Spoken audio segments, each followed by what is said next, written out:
So, let's start then. I am Art-Costakis. I'm the chairman of the board of administration of MOMus, the metropolitan organization of museums of visual arts of Thessaloniki. So, ladies and gentlemen, dear friends, I would like to express my great joy for the honor to open the works of the conference Utopia in Art and Politics. We have been planning this conference since the pre-COVID period, and the idea then was to connect it organically with the Utopia Revisited exhibition that is currently on the walls of the unfortunately closed Museum of Modern Art of MOMus. Let us hope that the opening of the museums will not take too long, and that people will be finally able to visit this really wonderful exhibition. The concept of the conference was discussed from the very beginning together with our partners and dear colleagues from the University of Glasgow, Emilios Christodoulidis, George Pavlakos, and Marco Goldoni. I welcome them, and I'm really glad that they're here with us today, even live. As you probably know, MOMus, especially the Museum of Modern Art of MOMus, owns the famous Kostakis collection, which includes works and archival material that are representative of all the periods of the Russian avant-garde. The Russian avant-garde that has triggered a very interesting debate on utopia. The concept of utopia is much broader, as you know.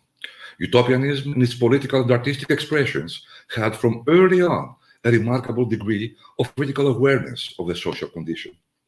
Until the Great War, important theoretical contributions recognized in utopian thinking a crucial social role and an important historical asset of humanity. After the war, though, utopias in politics have increasingly been conceptualized as nothing more than a narrative masquerade for ideologies of totalitarian domination. In the meantime, a new form of utopian literary genre rose, aiming at depicting a bleak or terrifying even future to which structural distortions of our social life may be leading us, namely dystopias. Today's conference will cover many of these topics. So, allow me, after warmly thanking all the excellent speakers, the colleagues who work for the good organization, our partners from the University of Glasgow, and of course our audience, to wish success to the conference and give the floor to Emilios Christodoulidis, holder of the chair of jurisprudence of the School of Law of Glasgow University, and of course Maria Tsantsanoglou, artistic director of the Museum of Modern Art Kostakis collection. Dear Emilios, the floor is yours. Thank you very much, Andrea. I am very, very pleased to be here joining you. On behalf of Glasgow Legal Theory Group, who, as Andrea mentioned, is co-organizing this event, I'm here also to give you my thanks to our friends in Thessaloniki and to welcome you to this exciting event. Two of us are already here, at least Marco Goldoni and myself, and we will hopefully be joined soon by George Pavlakos, who is also part of this group. It is a group on legal theory and legal philosophy in Glasgow. I am very privileged to be director of this group of exceptional scholars around critical theory, and in that sense, a theory that is particularly attuned and aligned to thinking about political emancipation and utopia. We will have a second meeting. I'm sure we will have an opportunity to discuss this later. But let's just say this is the beginning of a very exciting series of events. Now, utopia, Andreas already mentioned its centrality in the political imagination. The social redemption under collective effort is one of the ways that it has been captured. But from Thomas More through the sublime socialist writings of William Morris, the French utopian socialists, the desire captured in utopia was in a sense always to wipe the slate clean, okay, to begin anew, not by tinkering with existing institution, remaining captive to the quotidian, the pragmatic and piecemeal way in which we deal in terms of concessions and compromises, but in the grand sweep of novel beginnings.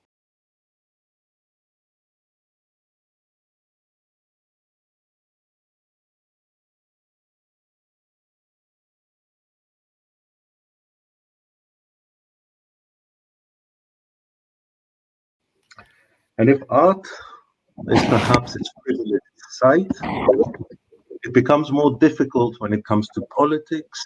It becomes even more difficult perhaps when it comes to law, where what matters is always embedded, implicated, dependent on certain paths, to which both politics and law draw constitutively.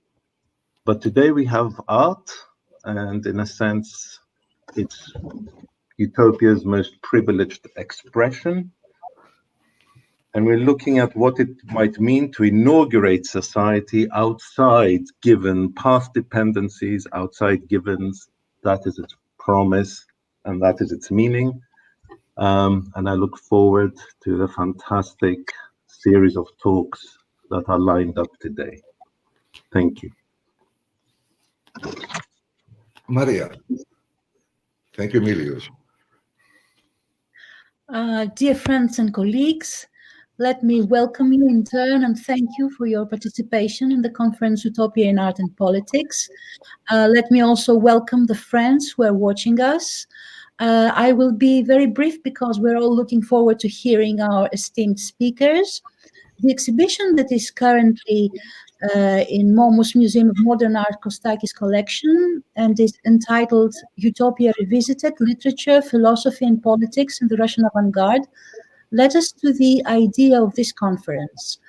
It is my great pleasure that a significant part of this evening's talks refer to the concept of utopia as manifested in the philosophy, the aesthetics, politics and planning of the Russian years just before and shortly after 1917, something that eventually led to dystopian situations. This is an inexhaustible subject and it never loses its interest. Today's speakers, however, are not limited to this, but study the subject more broadly. I hope that at the end we will be able to give some answers to some extent to basic questions such as are social desires related to the utopian political design and the utopian artistic vision, and how individual or collective is utopia. Please write and send your questions, and we will try to discuss them, if not all, because of our limited time, at least many of them. And because of the limited time and for the sake of the discussion, I would kindly remind our speakers not to exceed their time limit. Let me also thank, for my part, our colleagues from Glasgow University, our fantastic working team that is behind this organization, the people from the Public Relations Department of MOMus who did a great job, and introduce you now to my colleague Angeliki Haristou, who will be the moderator of this conference. We have a surprise for you at the end. Angeliki, who is the curator of the exhibition Utopia Revisited, with works from the Kostakis collection, will guide you to a 15-minute 360 degrees digital tour of this exhibition. So thank you all, and let's start. Hello, Angeliki. Hello, Maria. Thank you very much for the introduction. And good afternoon to everyone. Welcome to the online International Conference Utopia in Art and Politics, organized by MOMus-Museum of Modern Art, Kostakis Collection, and the University of Glasgow. I would like myself also to thank everyone for participating in this conference, both the speakers as well as the audience. Before we start, I would like to inform you that you can find all the material of the conference, meaning the abstracts, the biographical notes, and the program of the conference in a link in live media on our Facebook page and on our YouTube page. There will be 8 lectures without any breaks in between. At the end of the sessions, we will have statements by panelists, and then there will be a discussion.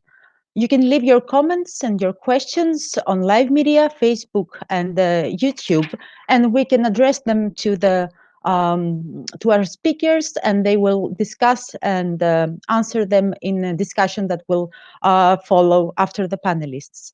After the end of the discussion, as Mrs. Tsantsanoglu just said, I will give you a virtual tour of our exhibition, which is currently at the museum, at the Museum of Modern Art in Thessaloniki.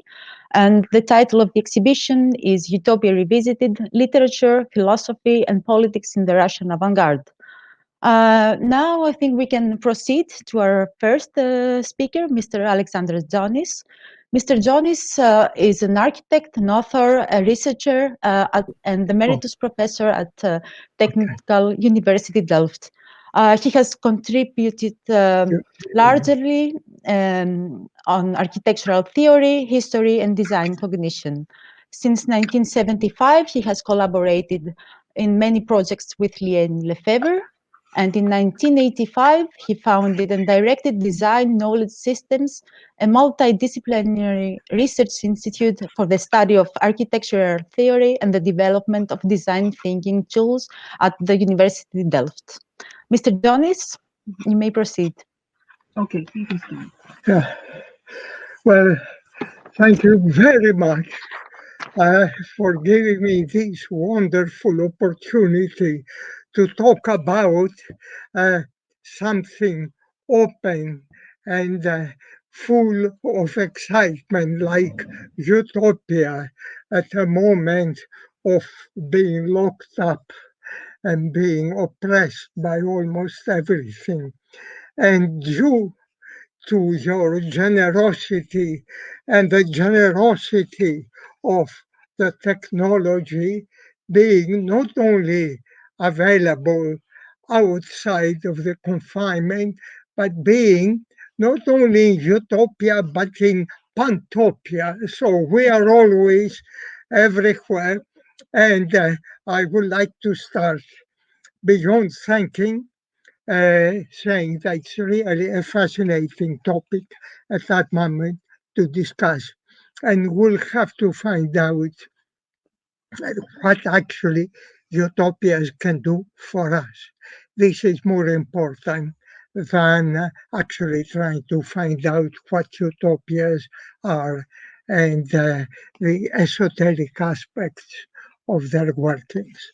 So I would like to start by saying that utopia is actually one of the most significant creations of humanity.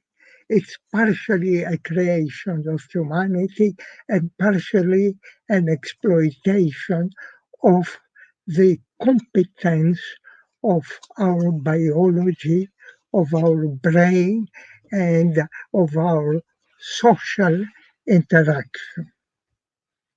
I will start saying how we'll proceed. I will not try to define what is utopia, because actually, if we try to do it, we'll find out that it is next to impossible. It's a slippery situation. And as soon as we claim this is what utopia is about, somebody can come up and say, but what about this case? And what about utopia, which is actually very much inside reality and so on?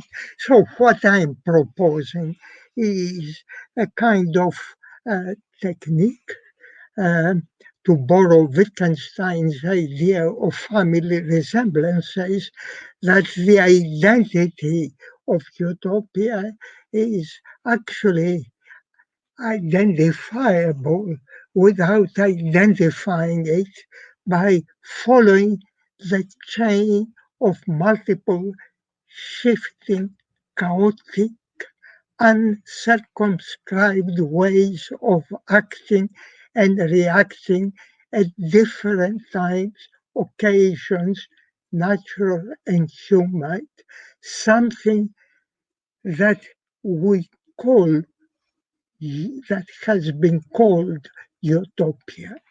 In fact, what is called utopia was in use before the name utopia was fabricated by Thomas More, 1516, as most people know. Very much like Molière's Monsieur Jourdain, qui fait la prose sans savoir, we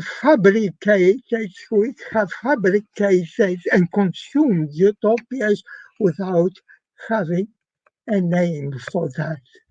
Generally, these are works that appear to contrast the inferior quality of the here and now in contradistinction to a place and time whose factuality is indeterminate.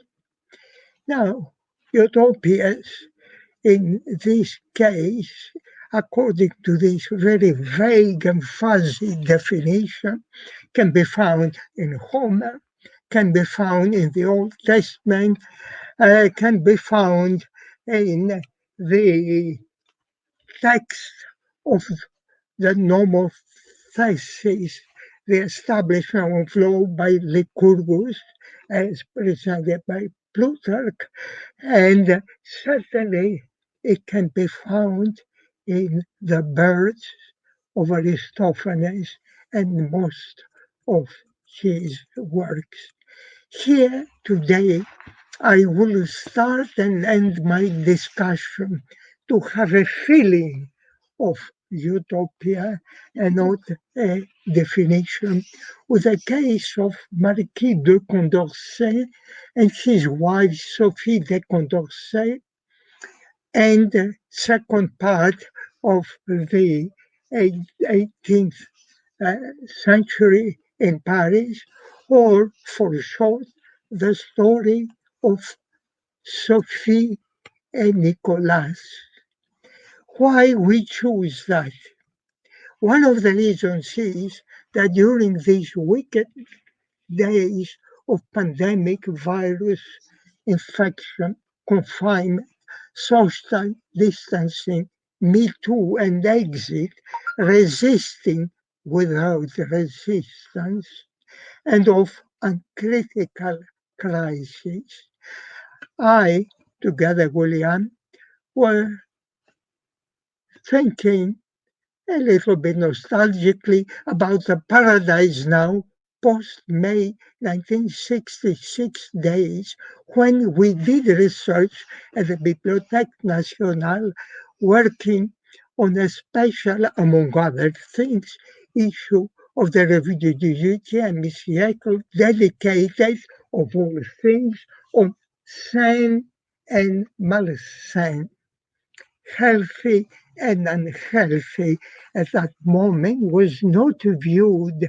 as today in terms of how we can defeat a pandemic, but in terms of applying the excuse of health for policing societies. But I will avoid this issue for the moment. And it was at that moment that we developed two articles. One was by myself introducing and editing the Mémoire inédit sur les hôpitaux, a report by Marquis de Condorcet, written around 1786.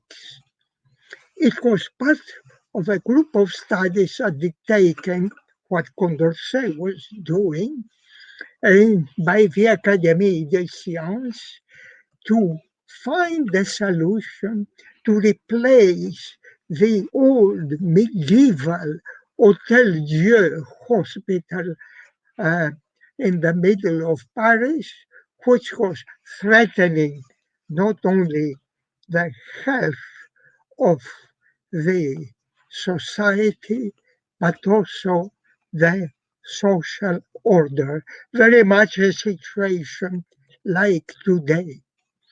What actually the task of Condorcet was to coordinate invited proposals of how to replace the Hotel Dieu. Many people, fewer architects, mostly engineers, medical doctors participating, providing proposals which were based on structures, spatial structures, to aerate the space of this confinement of unhealthy people, because I won't enter into theories which do not hold anymore true of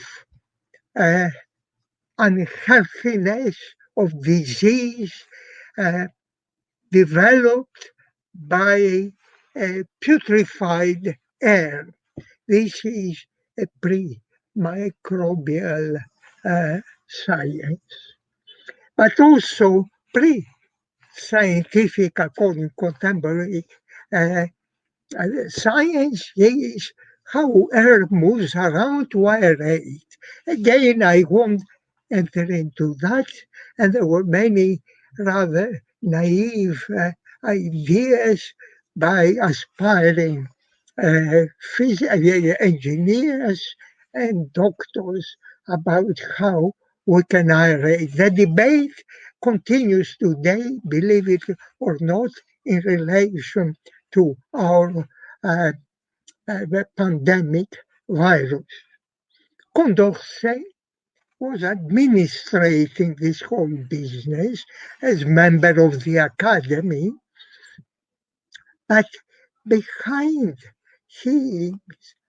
this concrete idea, behind this, in a way, utopia, because the proposals were physical, unprecedented patterns of enclosing and opening space as a machine, for some people as a political machine, also to enclose and manipulate the people. Condorcet looked at that from another point of view.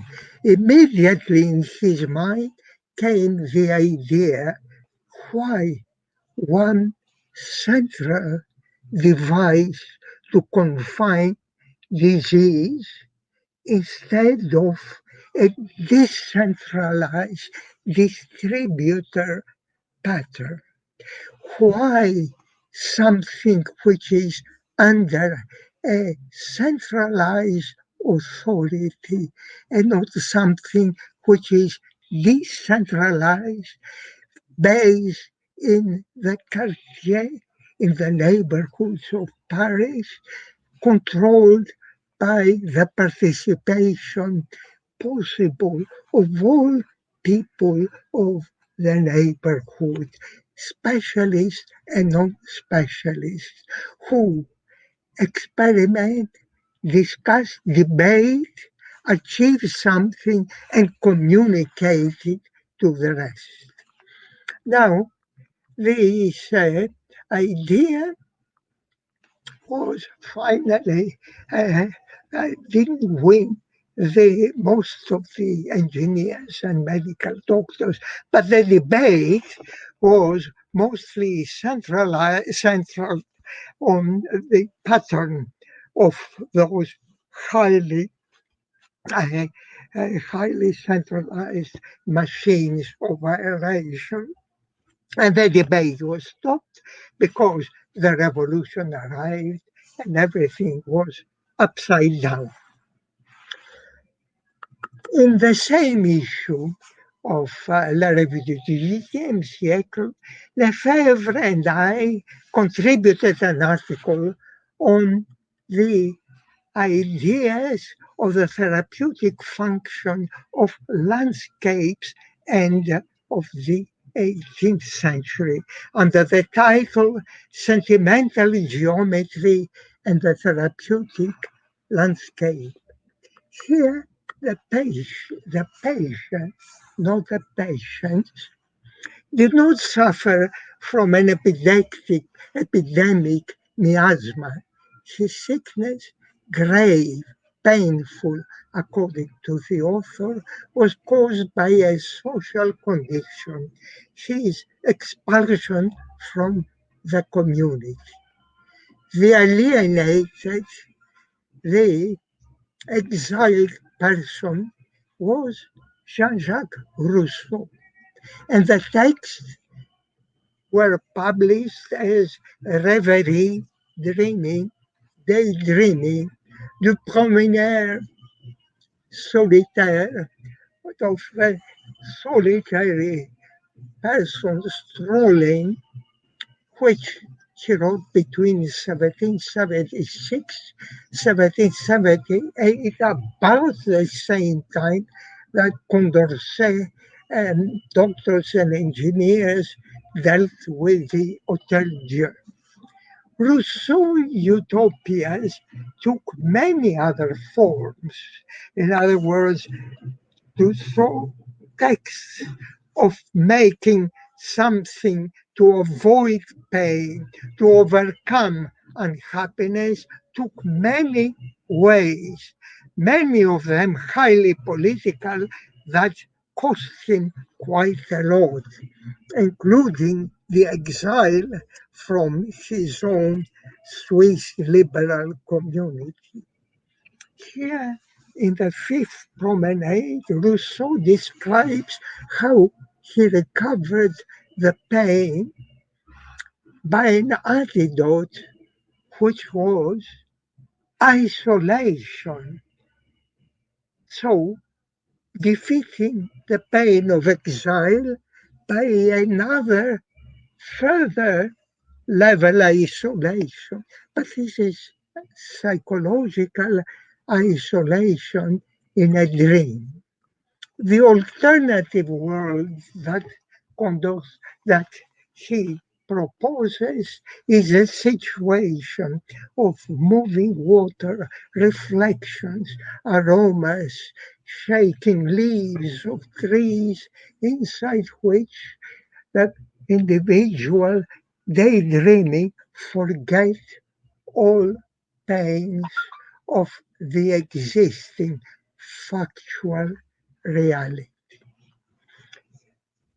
Condorcet, now let's come back to Condorcet, was elected in 1769 member of the Académie des Sciences.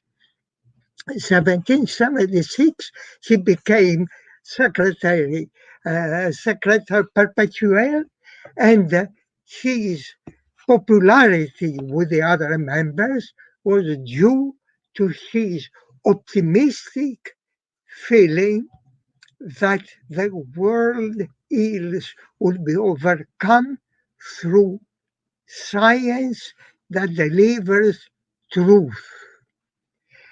In his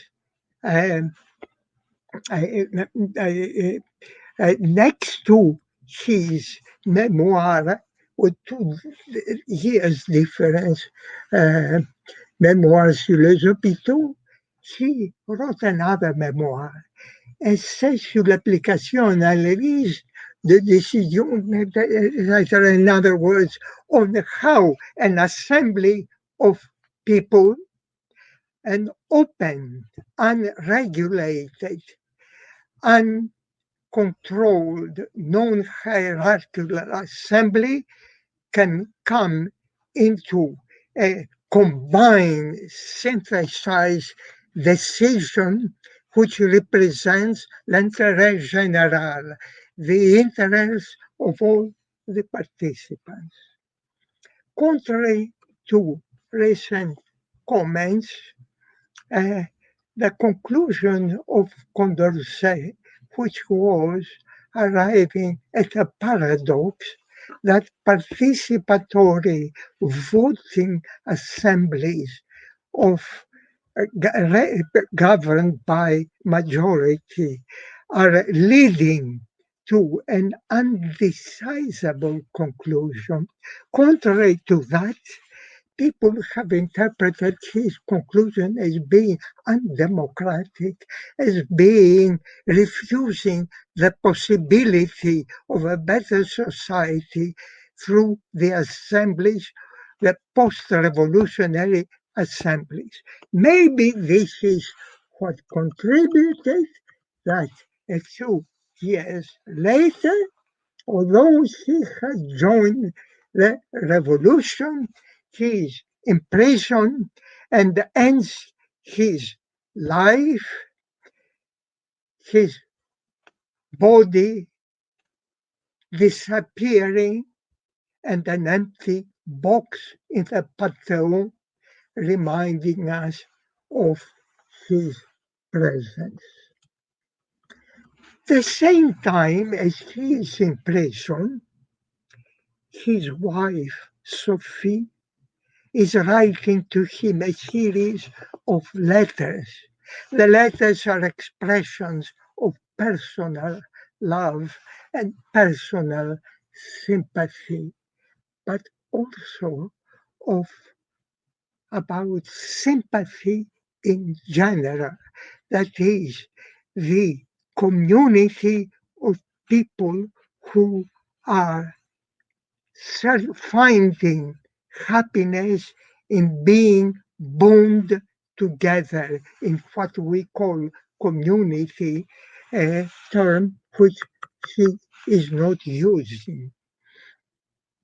Interestingly, Sophie grounds the reason, grounds the validity of this claim on the innateness of human beings whose actions are driven on one hand by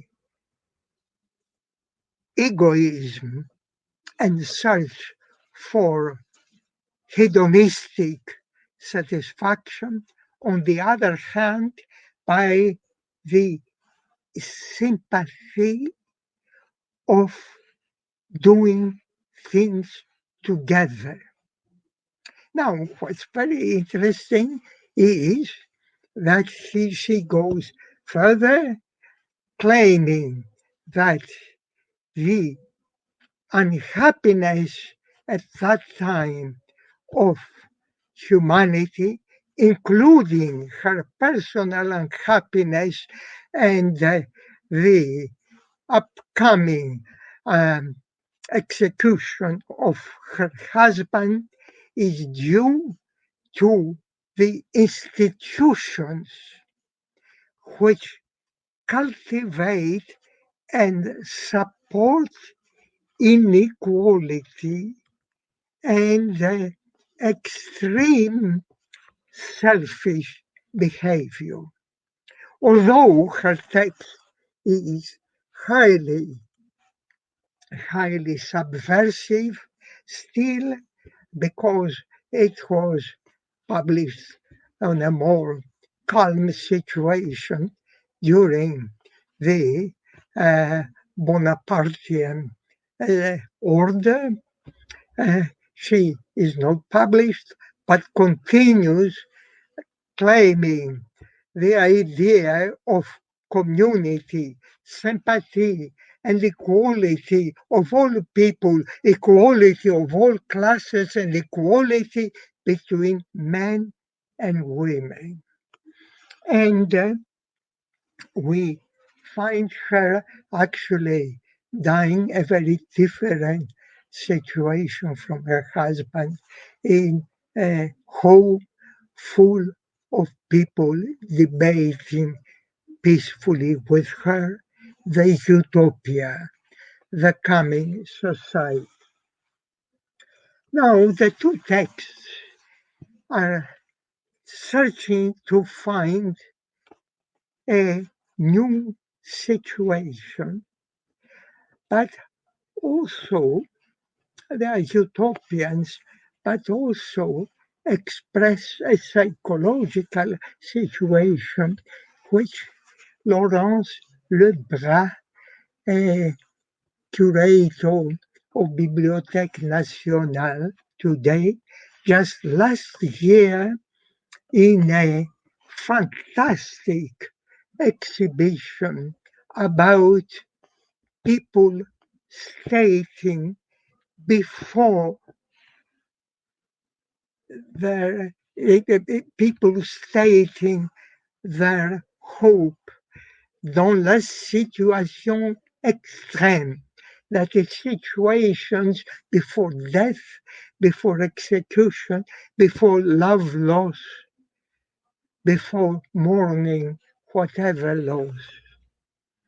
So this is the nature of the psychological nature of both texts. But as most of the people, most of the documents of Laurence Lebras in her exhibition reveal, is the undying hope. Now, as I mentioned before, the Condorcet text has been seen as a rejection of the possibility of democracy. This is a mistake. More about that in the end of this talk, which is coming up soon. I hope I haven't tired you completely. How am I doing in terms of time? Am I okay? Yeah. Okay. Now, let's come back to the general question. What are utopias?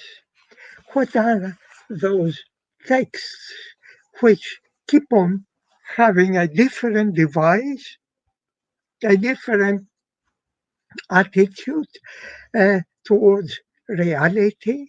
What are they about? Now, let me review once more the chaotic situation. If we look at a very contemporary text of Gaston Bachelard, Le droit de rêver, The Right to Dream, 1970, he repeats very much the argument of Rousseau. In a dream, daydream, or a cultivated artifact that brings about this state of non-thinking, happiness is defeating pain. In a way, it's like a mask projected on a painful face. Years before, Aristophanes put in the mouth of his birds the possibility of happiness in the ethereal world where forever people free of any power find a liberation. Now, Aristophanes' text is not a utopia in the sense of what we have been discussing. He doesn't project something which is desirable. In fact, he warns us in this situation where humanity will become birds. What are those birds going to do? And he predicts already the drones. They will fly all over, spying on each other and getting rewards by, as he used the term, sycophants, lying about what other people are doing. In short, the Aristophanes text is a negative utopia, and by being a rejection of a positive utopia, in fact, creating the possibility of start speculating a even higher level utopia. Now, let me review very quickly other positions of people. Recently, during the last 50 years, Mannheim's theory about utopias became very popular. Mannheim popularizes and manipulates Marxist ideas about the possibility of an alternative world and the need of daydreaming. He doesn't call it that, but going beyond the matter of factness, shifting to another reality, and out of that being able to improve the world. I'm concluding by some other alternative Mr. theory. Jonis, I'm sorry to interrupt. I hate to interrupt. I have to remind you. Minutes. Do I have them? Okay. 2 minutes. So, I would like to very quickly bring in this research of a possible interpretation of what utopias have been, of being possibilities for making mental experiments. And there is considerable research that actually knowledge, factuality moves based on the possibility of exploring alternativeness, even if this alternativeness appear to be contrary, counterfactual. However, coming back, there is another side. It is not only, let me conclude. So, given a higher level of knowledge and science, then human happiness, as Condorcet claimed in his last work, can come about. However, human happiness is restrained by laws and not only by facts, but by deliberate lies, as Madame Condorcet already stated in her letters. We are becoming completely enclosed by the world of false news and false factualities, and we need to come out of it. How do we do that?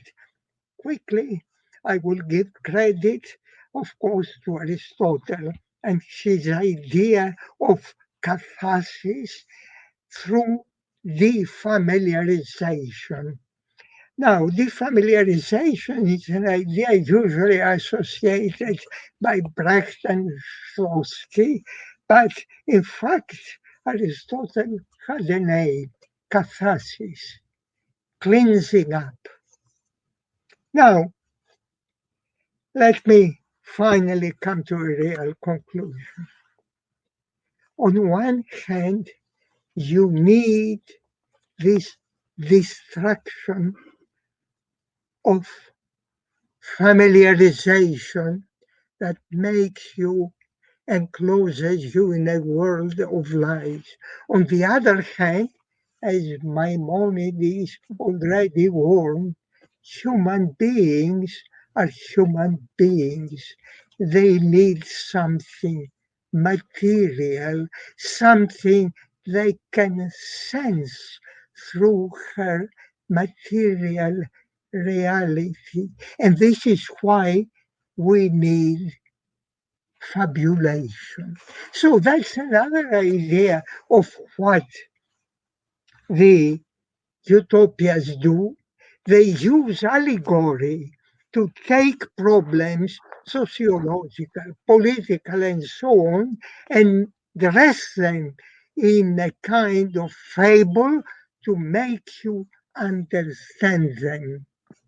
So make you be coming out of the false world, but also coming in a reality which may be very abstract to be easily conceived by a physical human being. So I come to my last conclusion. And my last conclusion is maybe the priority today is not so much to ask what utopia is, but and to inquire into innumerable dead ends, but inquire what utopia has done to us in history and still does today, and what we can do with this in art and politics in sympathy. Thank you. Thank you so much. That was extremely interesting. Thank you, Mr. Jonis. Yeah. Okay. Now we can proceed to our next speaker, Liane Lefebvre, a professor of the University of Applied Arts of Vienna. She will present us her lecture with the title Leon Battista Alberti's Hypnerotomachia Polyphili, the desperately beautiful dream and furor of a 15th century revolutionary. Mrs. Lefebvre, please, you may proceed. Thank you very much, and thank you very much to the organizers. I'll jump right in in the interest of time. I'll be beginning the conference on Russian revolutionary utopias with the counterintuitive example of Leon Battista Alberti's Hypnerotomachia Polyphili, published in 1467. Leon Battista, I'm going to,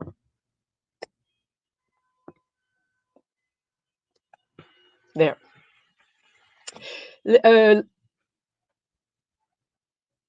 Leon Battista Alberti is most well known, of course, as the author of the first Renaissance treatise on architecture, De Re Edificatoria, published in 1485. Alberti didn't just write the most learned, erudite, clear treatise of the Renaissance. He put his ideas into practice and managed to become its most sought-after and prolific architect. His book and his buildings revolutionized architecture. Alberti, and Alberti alone, is responsible for adapting antique classical architecture to the new building types, something which holds for the period of the Renaissance up until today. There is no classicizing facade on the face of the earth of the past 500 years that does not owe a debt to him. Not surprisingly, therefore, the image we have retained from the treatise and from his architectural oeuvre is one of a supremely tempered, this is his own self-portrait in the form of a medallion. The persona that he has projected, that we have retained from his oeuvre, is that of a supremely tempered, authoritative, cool, dispassionate, reasoned persona one living according to the norm of congenitas, a neologism that he himself created in this very book, with meaning a well-tempered natural harmony. This image is reinforced by the fact that in other writings, Alberti was apt to condemn all forms of excess as the result of un ingegno troppo fervente e furioso. The Mrs. Lefebvre, what? I'm sorry, I hate to interrupt, but you have to press hide on your computer on the bar. Oh, let's see. I'm terribly sorry to interrupt. Hide. Okay, here it is. Okay, thank you. Did everybody see that image? Hello? Hello? What? Hello? Hello, yes, we did see the image, sorry. Okay. Should I go on? Yes, please, thank you. The Hypnerotomachia Polyphili is famous too. Published in 1499 at the press of Aldus Manutius, its typeface, this is the cover, this is one of the first images of the book. Its typeface, graphic design, and woodcuts have made it what is universally considered one of the most beautiful, perhaps the most beautiful book ever published. It is certainly one of the most coveted of all the early printed books. And by the way, Glasgow University has one of the 30 copies in existence. The Hypnerotomachia Polyphili could not be more different from the De Reedificatoria, on the other hand. There's never been a book shaped by a more full-blown ingegno troppo fervente and furioso. In its erratic, exuberant, extravagant, ponderous, intractable, unreadable, written in an intentionally incomprehensible mix of Latin, Greek, Hebrew, Arabic, hieroglyphics, and Chaldean. Its intractability has led some readers to compare it to James Joyce's Ulysses. The Hypnerotomachia is a love story that is absurd, even by the standards of the genre. The hero falls asleep and wakens in a dream world where the hero Polyphilo, meaning lover of Polia, sets out on a hypnerotomachic quest for his beloved Polia. Polyphilo is transported all over the place and wakes up in a dream inside the dream, and taken by some nymphs to meet the queen of this world, Eleftherilida, meaning freedom. Then he's directed to 3 gates, finds Polia behind one of them. They're taken to a temple. They're engaged, and after a triumphal bacchanalia celebrating their union, they're finally brought together on the island of Scythia. And just as the lovers are about to be united, Polia vanishes into thin air. One aspect of the romanzo is that it sets the novel apart from the others is that its narrative is shaped by expressions of unbridled, orgiastic, erotic furore. The narrative abounds with naked bodies, and some of them were even, some of the illustrations, which were thought to be overly erotic, were censored in one copy in the possession of the Vatican Library. Here, this is 2 examples. The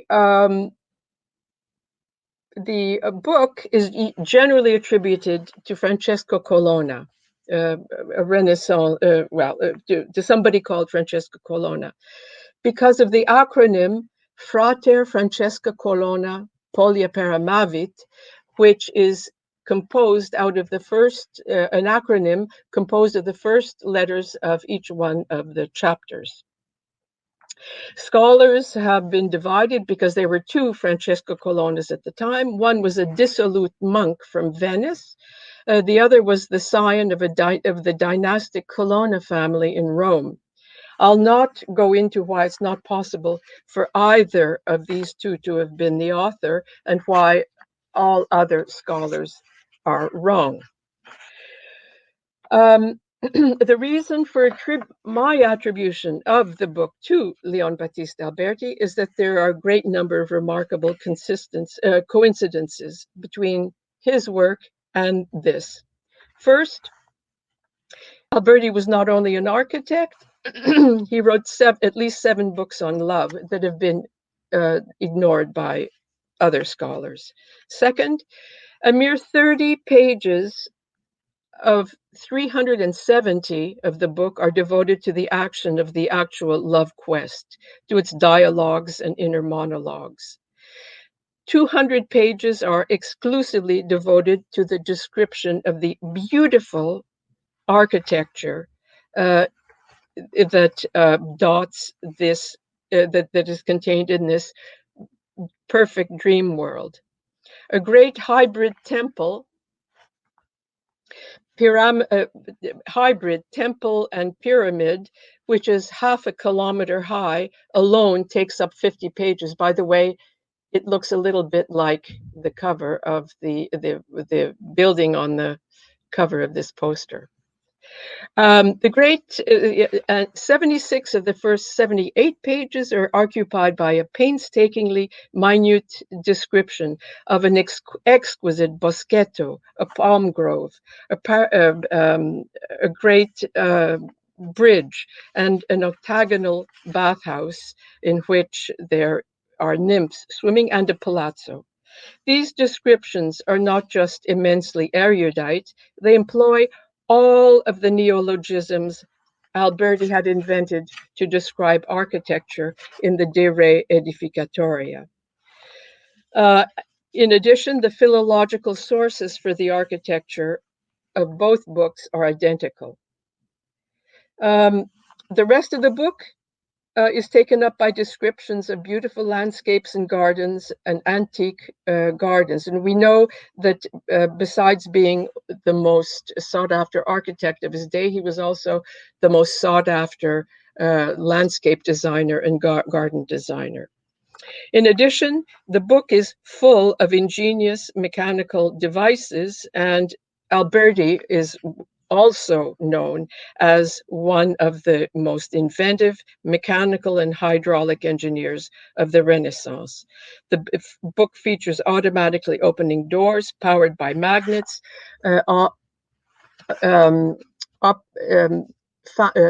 mobile fountains on wheels, probably based on Hero of Alexander's pneumatics.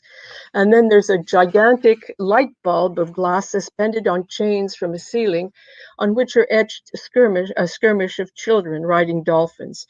The wavering light projects the images onto the surrounding walls to give a cinematic quality to the moving picture.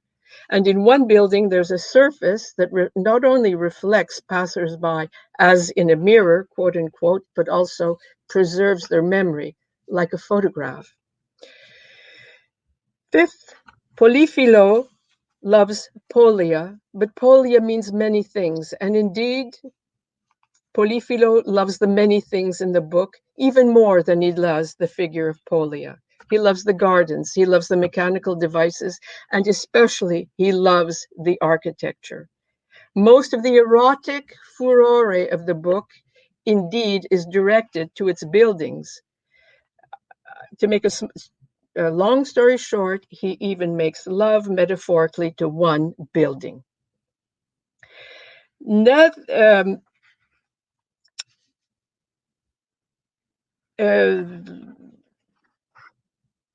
Yes, there are many other fingerprints Alberti left behind in his Epnerotomachia.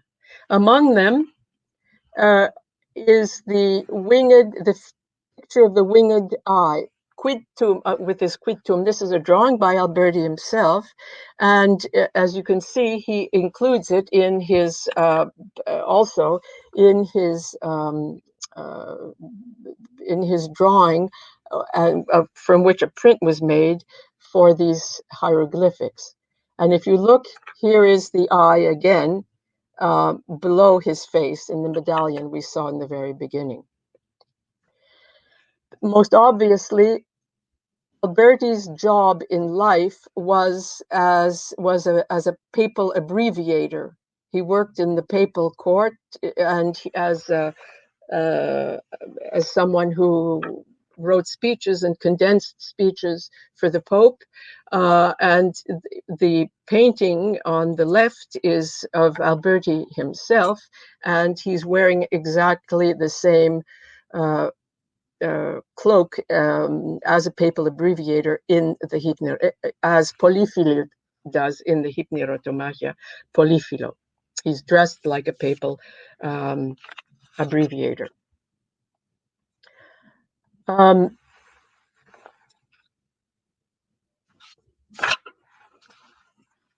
So what is it that makes this polyphilic, hyper-erotic love story a utopia, and even a political, revolutionary one?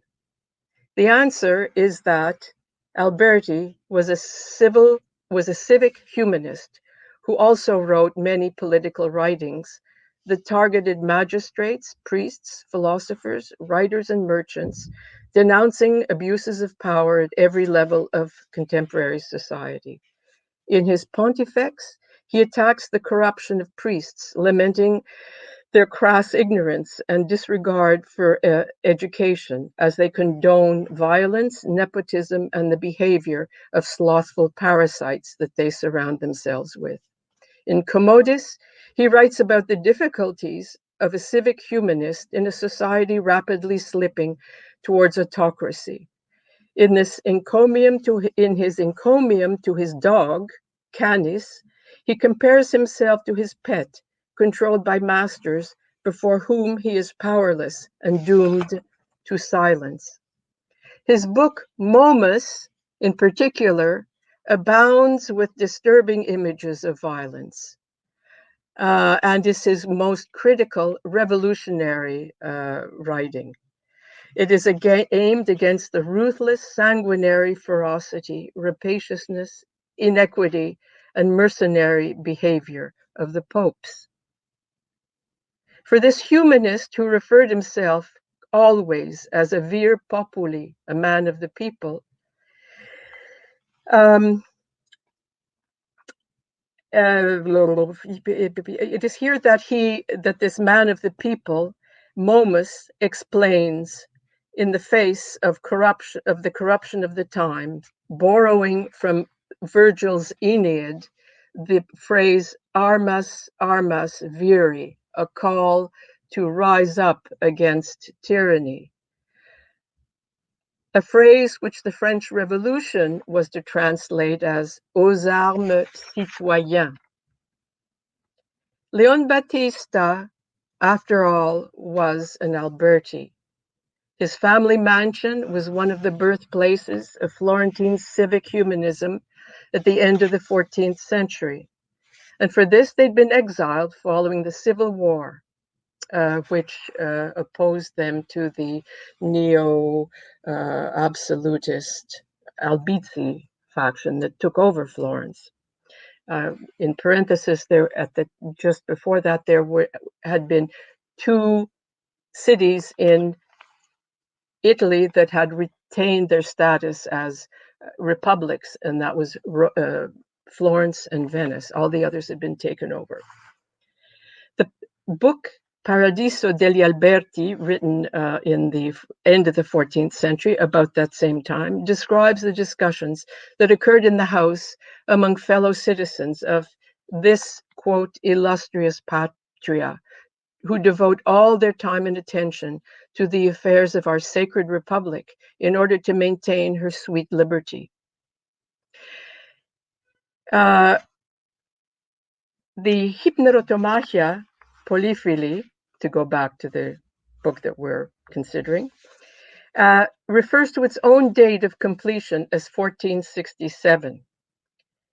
In 1467, if he is the author of the book, Alberti would have been looking back at a singularly successful life, crowned with every honor and glory. He had been the architect of popes. He'd been the architects of great industrialists of the time and financiers that included the Rucellai, the Medici, and the Pope Nicholas V, who was also a humanist, Pope who occupied the papacy for about 10 years, creating an interruption in the mounting tendency towards autocracy. In 1460, but in 1467, Alberti would also have been looking back at very recent history. 3 years prior, in 1964, Pope Paul II, who replaced Nicholas V, the humanist pope, was an anti-humanist, and who set about firing all of the humanists that Nicholas V had gathered in Rome along with Alberti: Bessarion, Lorenzo Valla, Nicholas of Cusa, etc., etc. From then on until Alexander Borgia assumed the papacy in the up until the early 16th century, the city of Rome was there. The accession of Pope Paul II marked the beginning of the accession of the Borgias. The hideous cruelty of this family in exercising their new power goes beyond the pale even of the Quattrocento, a period that Jacob Burckhardt saw as the bloodiest in the history of tyranny, atrocity, and abomination.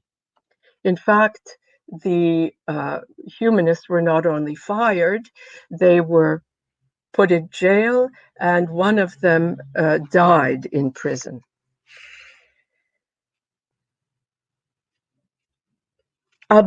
Looking over the scene, Alberti would have had found much cause for distress, what he called in an earlier work where he also described this phenomenon, erumni.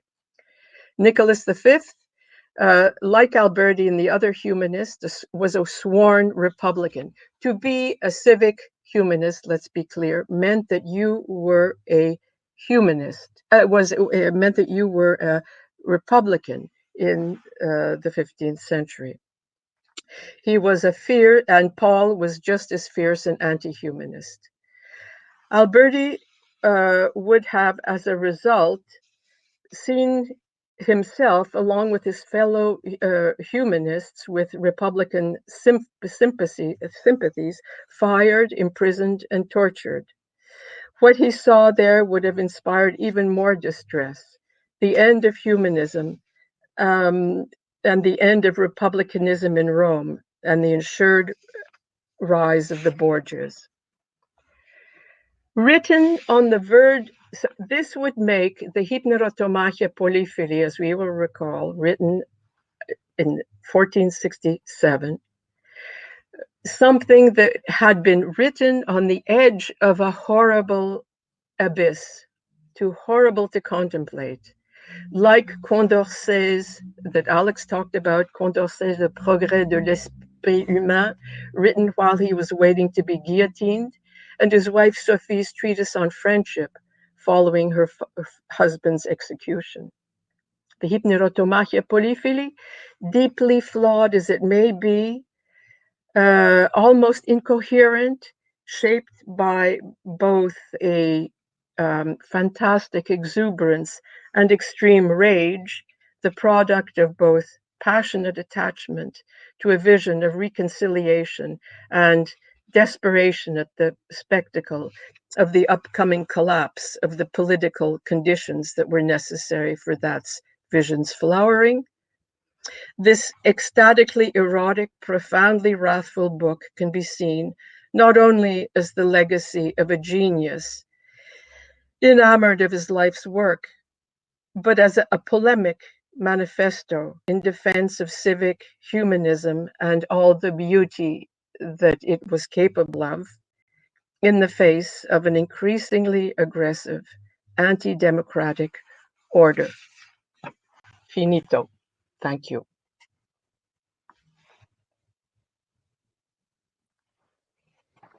Thank you so much. Just right on time. Thank you very much. So we can proceed to our next speaker, Mr. Orsan Senalp, a researcher at the Center for System Studies at University of Hull. Mr. Senalp is a researcher with a background in labor, social justice, and digital activism. He focuses his work on the work and ideas of Alexander Bogdanov, and the title of his speech is Red Star versus Sickle and Hammer, Scientific, Utopian, and Revolutionary Politics of Alexander Bogdanov. So, Mr. Senalp, you may begin. Thanks a lot. This is a great event. Thanks. Fascinating previous speakers. I find this topic I'm going to talk about also very fascinating, but I hope it's not too dry political aspect of the story. But I'm sure it's going to make it's going to spark some ideas, because it's also relevant to the critics of utopian thinking. I think in the 20th century, it's about what went wrong. First of all, let me say that the recovery of Alexander Bogdanov is a long and slow process, and there have been many individuals contributing to it since 1950s. I like to thank to those individuals also. In this talk, I will be briefly talking about Red Star and Hammer and Sickle metaphor, which I used to tell the story of Lenin and Bogdanov, the struggle between Lenin and Bogdanov. After that, I will talk about a little bit who is Alexander Bogdanov, his life and work, and a little bit about the details of Lenin-Bogdanov struggle. And as an outcome of this struggle, Bogdanov's legacy is becoming a lost paradigm. I will talk about this lost paradigm of Bogdanov a little bit, and I will try to briefly talk about the recovery process of Bogdanov. I hope I will try to fit in the time. It's a really long story. To cut it short, I will have to brief and surface on the surface a little bit. So the main messages I would like to give with this talk is, although there's a debate about it, of course, because it's a sensitive issue, I think Lenin was personally responsible from the loss of Bogdanov's legacy. And this legacy is about the great achievements Bogdanov managed to realize. This was he built on Marx and actually took his work forwards, and provided proof that a production of cultural forms, even at the highest level, which is both from workers' point of view and superior to bourgeois cultural forms, was possible by transforming them and assimilating them.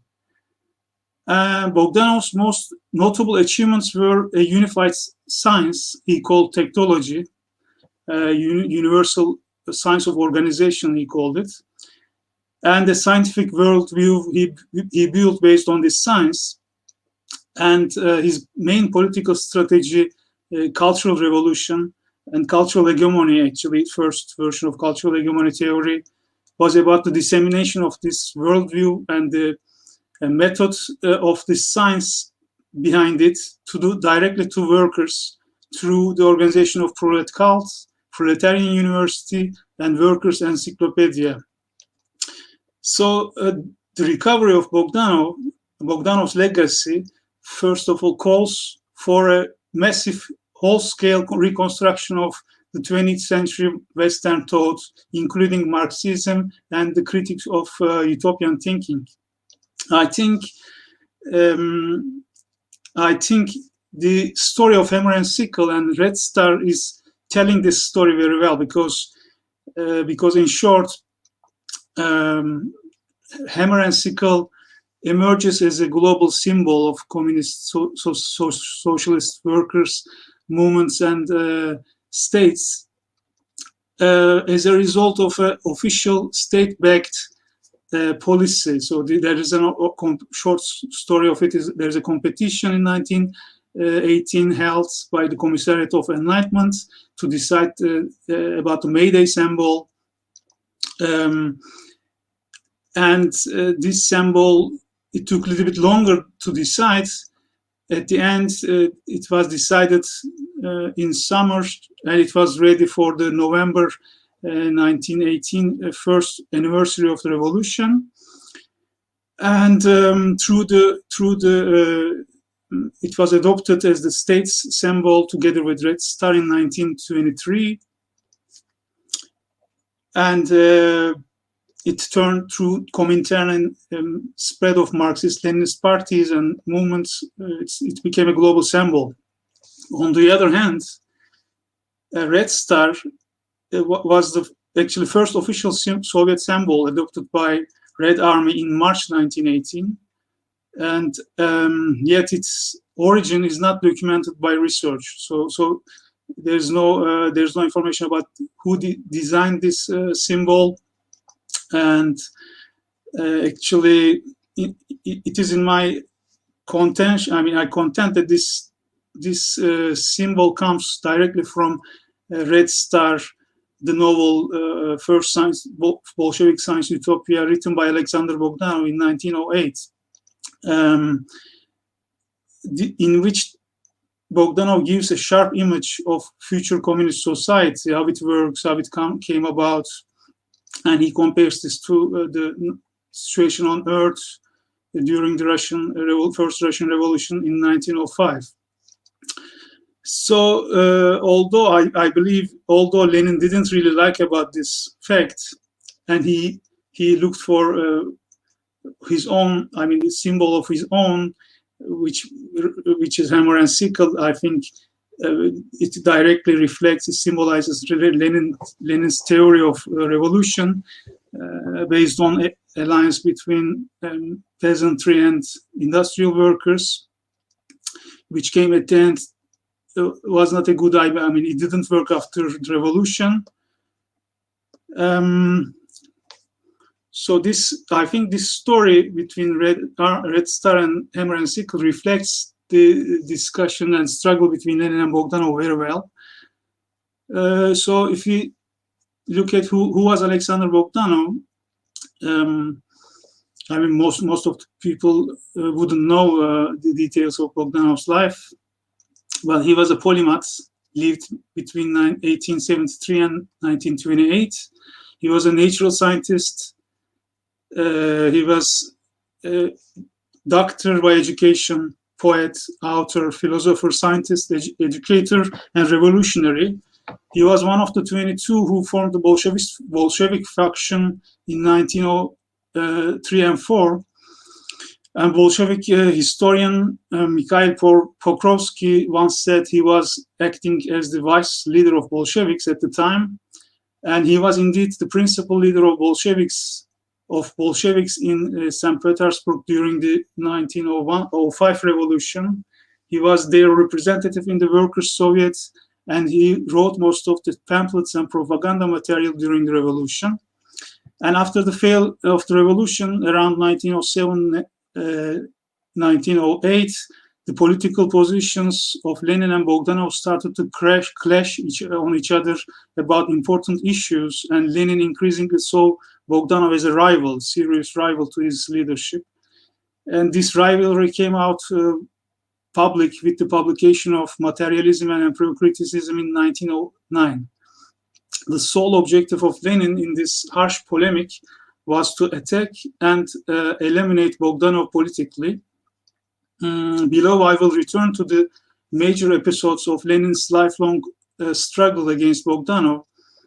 Now I would like to give this list of Bogdanov's major achievements.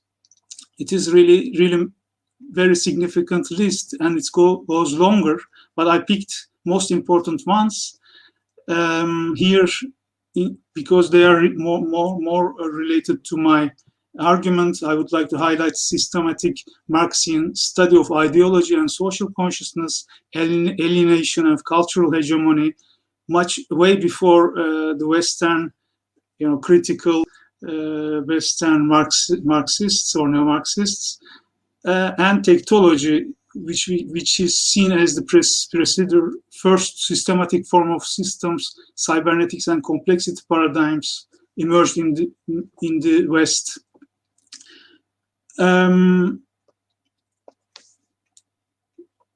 Bogdanov and Lenin debate or struggle ended up with Bogdanov's decay. His entire legacy became forgotten, and he excluded from the Russian historiography, and this had a massive cost for globally. I mean, in terms of human culture, because this happened exactly a century ago with the republication of materialism and empiricism, and Lenin's phrasing of Plekhanov, rephrasing, because before that Lenin attacked a position of Plekhanov as a social chauvinist because of the position he took during the war. But after that, he repraised him as the father of Russian Marxism, his theoretical father, and republished materialism and empiricism. This was exactly the time when he attacked prolet cult movements, targeting Bogdanov as a leader of that, who was holding a leading position in that movement. And because of the reasons I will now list, Lenin is major and personal responsible, I believe, in the demise of Bogdanov's legacy. These attacks, as I said, include materialism and empiricism, its publication in 1908 and republication in 1920. This book includes a massive attack on Bogdanov with details of discussion of philosophy, targeting the sources of Bogdanov's philosophy. And this publication of this book was a part of a campaign Lenin was leading to exclude Bogdanov from Bolshevik Center, the editorial board of Proletariat. This was in June 1909. Lenin achieved this, and then after that, in 1910, from the Central Committee of Russian Social Democratic Labor Party, Bogdanov got excluded. At this period, Lenin also attempted to subvert the Social Democratic Party schools for workers organized by the Bogdanov group in Capri, at Gorky's house on Capri. And Lenin organized his own rival school near Paris in 1911. In 1914, Lenin personally intervened and pressed Pravda, which was based in St. Petersburg. He pressed the editors of Pravda to exclude Bogdanov's articles from the journal. In September 1923, Bogdanov got arrested. This was after the republication of materialism and empiricism, and Lenin orchestrating the exclusion of Bogdanov from prolet cult movement. And in 1923, Bogdanov got arrested with the charge of counter-party activities, counter-revolutionary activities. Lenin was ill at the time, but we know that he also arranged the publication of all his and Plekhanov's polemics with Bogdanov under the banner of Marxism Journal with the title Against Alexander Bogdanov. And most importantly, I believe, there is this event, which is not a direct attack, but indirect strategical move of Lenin, which is I think his readings, these famous readings Lenin did between 1914 and 15, focusing on Hegel and dialectics. And when someone look at these notes Lenin took, it goes in the backdrop, in the back of his mind, there's a struggle and discussion with Bogdanov's, his polemics with Plekhanov and Bogdanov. And in these notes, Lenin criticized himself, his position in materialism and empirism harshly, but still he doesn't publish this book, Philosophy Notebooks, yet he republished materialism and empirical criticism as he's supporting these ideas he was defending there. After Lenin's death, Stalin built on Lenin's practice, targeting Bogdanov, and hunt down his own rivals and critics like Bukharin and Bazarov, accusing them as Bogdanovite heretics. Under Stalin's rule, and even until 1990s, it was forbidden to talk about Bogdanov positively in the USSR. So I will go faster here. At the heart of this rivalry, it was Lenin's authoritarian politics and Bogdanov's harsh critique of this. Bogdanov made this clear in his response to Lenin from 1910s on, with the publication of Fall of Great Fetishism and his other writings. This means that there was a anti-Leninist and anti-authoritarian strand within Bolshevism in the pre-revolutionary Russian history of Bolshevism. Bogdanov made public warnings in 1917 to highlight the danger of Lenin's approach posing for the future of revolution. Before Lenin before the revolution, but also after the revolution, before the time Lenin started to build his personal cult towards the end of 1918.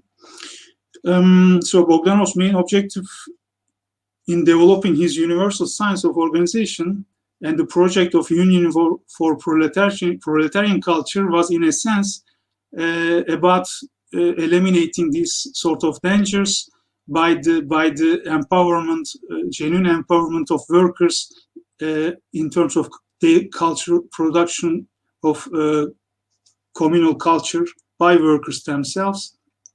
And what is really important here is that based on this universal science, as an application of it, Bogdanov produces first Marxian systematic book-length work on ideology, social consciousness, culture, and cultural hegemony. This was decades before Bloch, Lukács, Gramsci, or critical theorists, social theorists of the Frankfurt School. This was never globally recognized within the Marxist circles until today. These books are not yet translated into English, but the meaning of these is massive.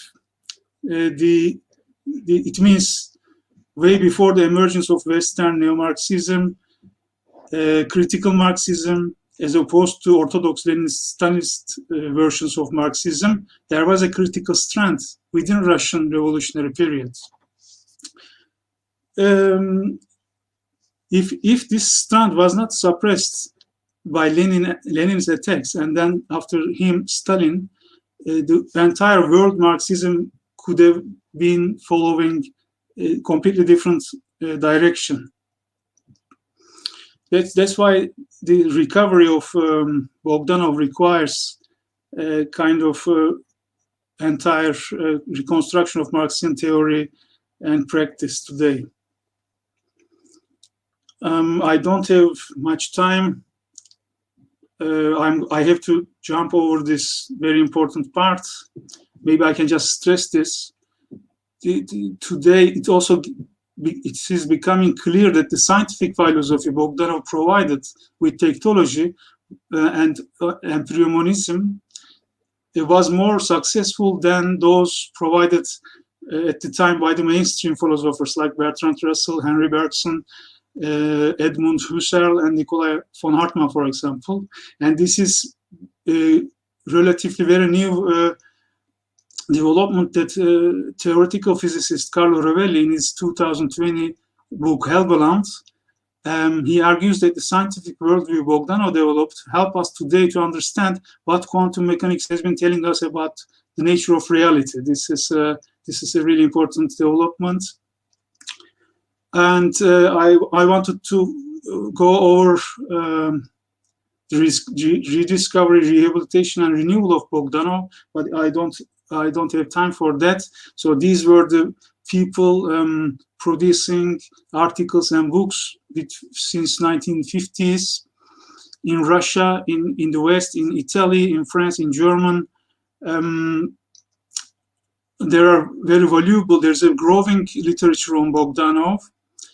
And this momentum in the 1910s became increasingly popular.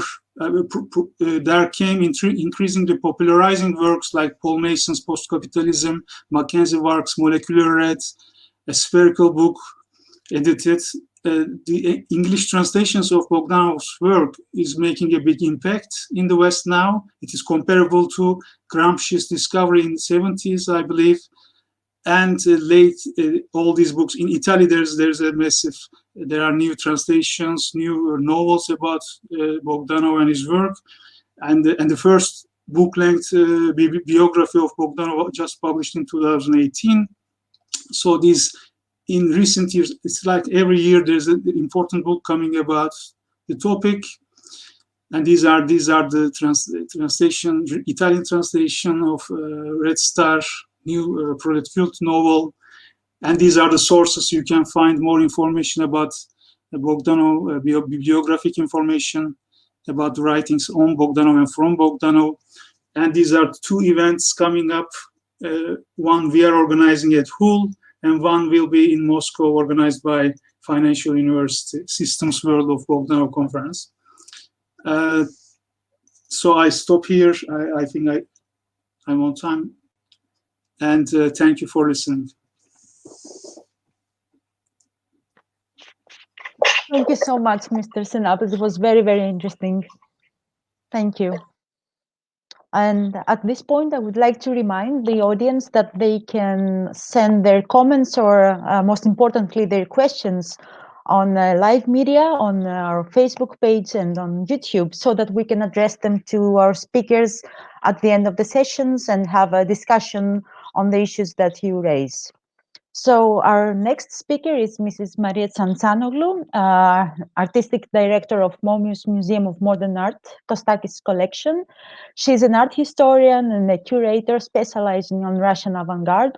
She has taught at the State Lomonosov University in Moscow and at the University of Macedonia here in Thessaloniki. Maria? Hello, everybody. I will continue the Russian story on the fascinating Russian experience. So I will speak about Boris Arvatov and Vladimir Tatlin. Vladimir Tatlin is generally considered to be the father of constructivism, a title, however, he never accepted for himself. In his manifesto called The Work Ahead of Us, that was written in 1920, Tatlin wrote, among other things, that the results of his work are models which stimulate us to inventions in our work of creating a new world and which call upon the producers to exercise control over the forms encountered in our new everyday life. The art theorist and keen supporter of formalist constructivism and art in production, Boris Arvatov, one of the founders of the famous magazine Lev, the Left Front Arts, whose editor was Vladimir Mayakovsky, published in the first issue of the journal in 1923 an essay entitled Materialized Utopia. His inspiration for this essay was an avant-garde architectural proposal by architect and artist Anton Lavinsky for an urban environment, a city with a completely innovative circular plan, with buildings elevated with the help of a spring-like technique. It is worth noting that there were many utopian architectural projects in the 1920s. Other architects, for example, like Georgy Krutikov, designed cities in space. Arvatov points out that towns of the future have existed in the past too. More Fourier, more, etc. Yet Lavinsky's project has a quite special new significance. Lavinsky has also created a town of the future, and this was naturally only to be expected, not from Lavinsky, from today's revolutionary artists in general. For Lavinsky, of course, is one particular case, says Arvatov, stressing what he calls the most important. The artist wants to construct.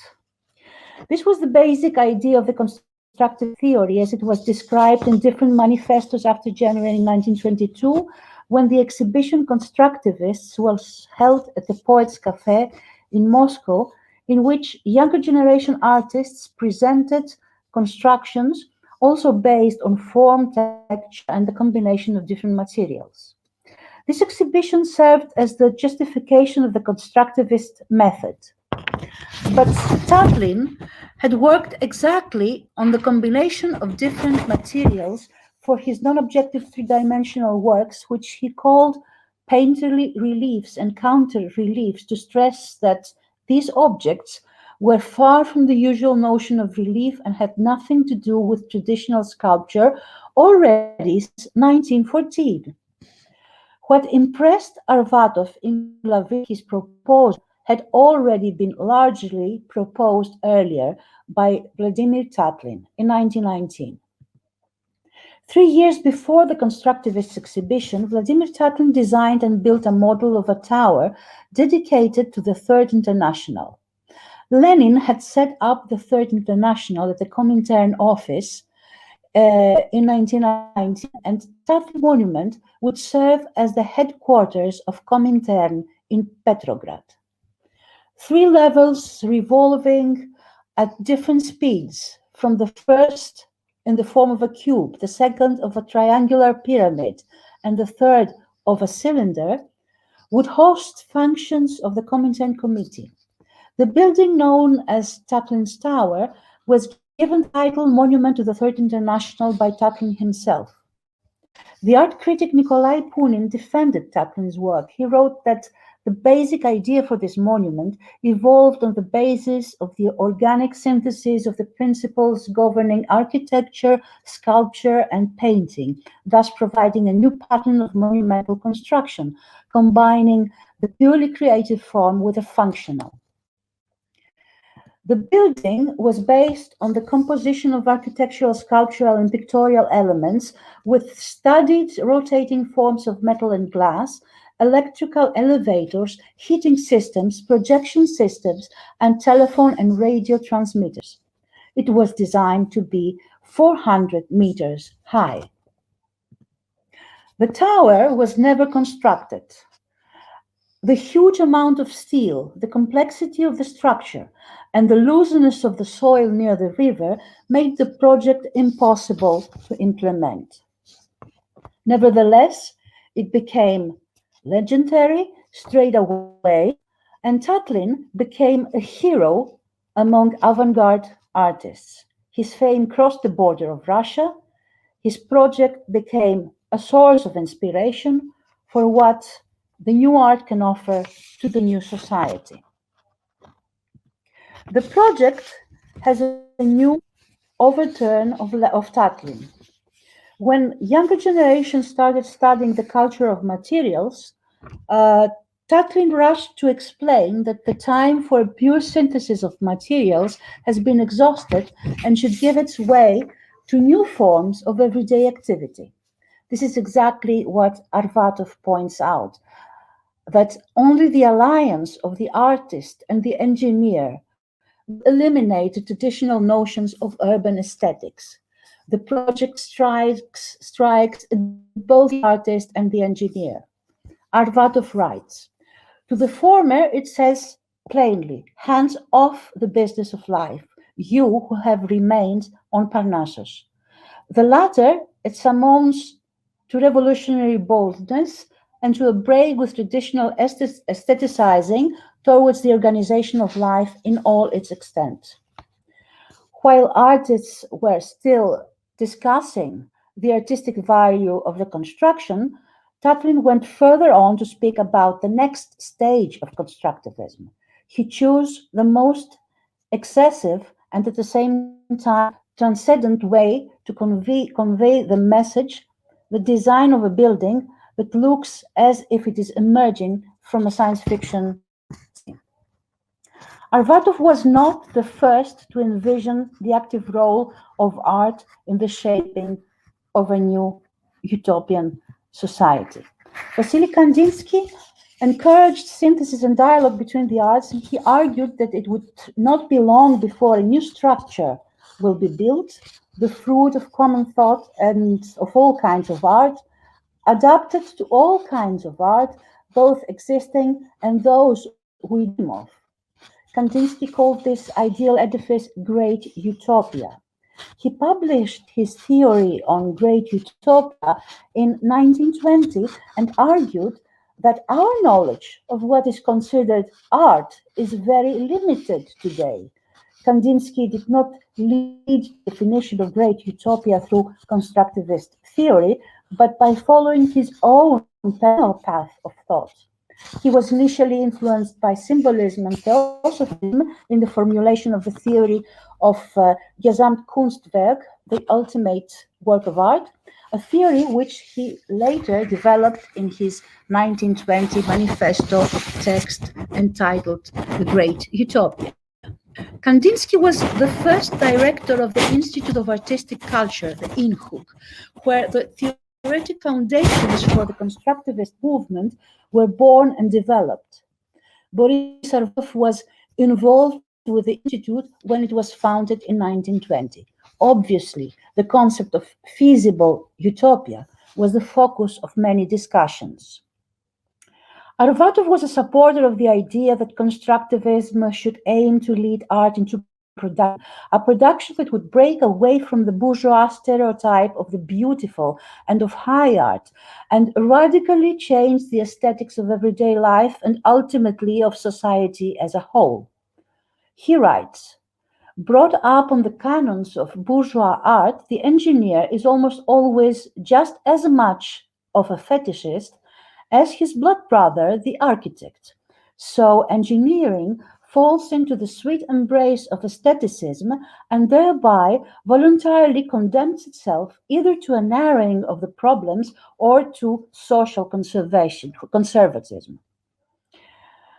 Tatlin himself had worked intensively during the 1980s in the productivity section, designing clothes, furniture, multi-purpose utensils, etc. Nevertheless, he described as inadequate the constructivist project regarding the possibilities developed by constructivist artists. Work in the field of furniture, he writes, and other articles of use is only the beginning. The emergence of new cultural institutions, vital in our daily lives, institutions in which the working masses are to live, think, develop their aptitudes, demands from the artist not only a feeling for the superficially decorative, but above all for things which fit the new existence and its dialectic. Arvatov writes, artists should replace the word content by the word purpose, and it will be clearly understood what it's all about. In 1929, Tatlin started working on the idea of his last big project, the Tatlin flying machine, with the conviction that he would create a mechanical emulation of a bird skeleton that would need to be animated by human beings. His interest design techniques had started earlier in the mid-1920s.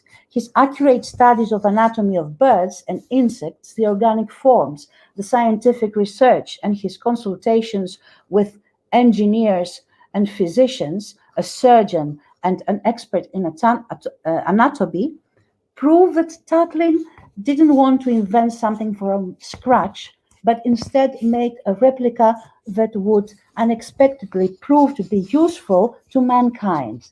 His inspiration went beyond the futurist figure of the aviator as the poet of the future, and he was conducted by the effort to invent the science fiction image of the flying proletarian or the actual man of the future, as depicted in Konstantin Yuon's painting. At the same time, he sought to materialize the utopian and yet archetypical image of Icarus. Tatlin believed that the aeroplane was not the perfected version of human flying. He wrote, "I want to give back to men the sensation of flight. We have been robbed of this by the aeroplane's mechanical flight. We cannot feel our bodies, the motion in the air. And so I have selected the flying machine as an object for artistic composition, since it is the most significant, complicated, dynamic form that can become an everyday object for the Soviet masses as an ordinary item of use." Tatlin made his own conclusions about aesthetics and about the distinction between an artistic and a non-artistic object. "My apparatus is built on the principle of utilizing living organic forms.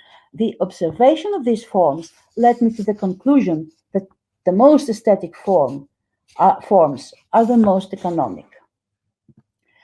Two simple questions appear today, 90 years after Tatlin became seriously involved with the making of Le Tatlin.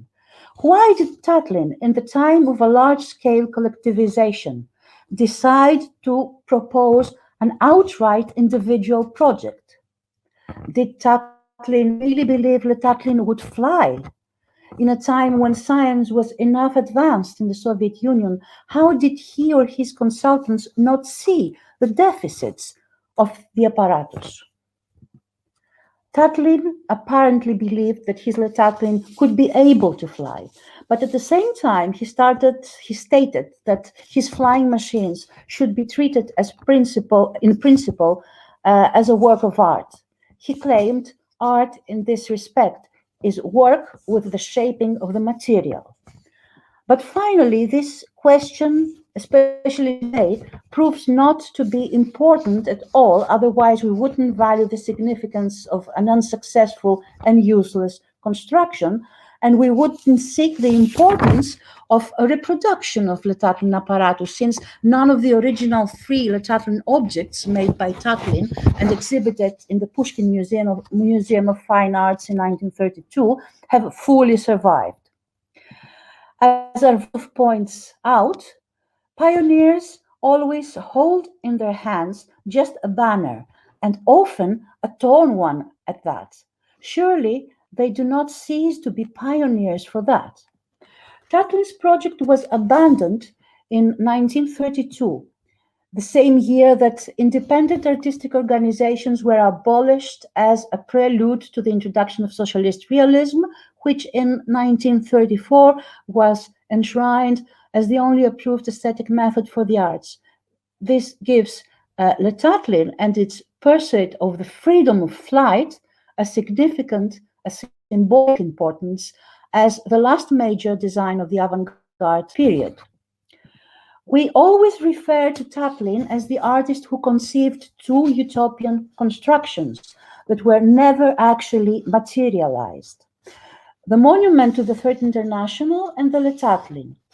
The universal human values are deeply rooted in the process of both unfinished projects. Both are intended to unite people. The first tells us about working as a community. The last, apart from its practical use, serves to liberate the human being, offering at the same time a spiritual experience and an ecological awareness in a very early period when airplane pollution was not yet a question.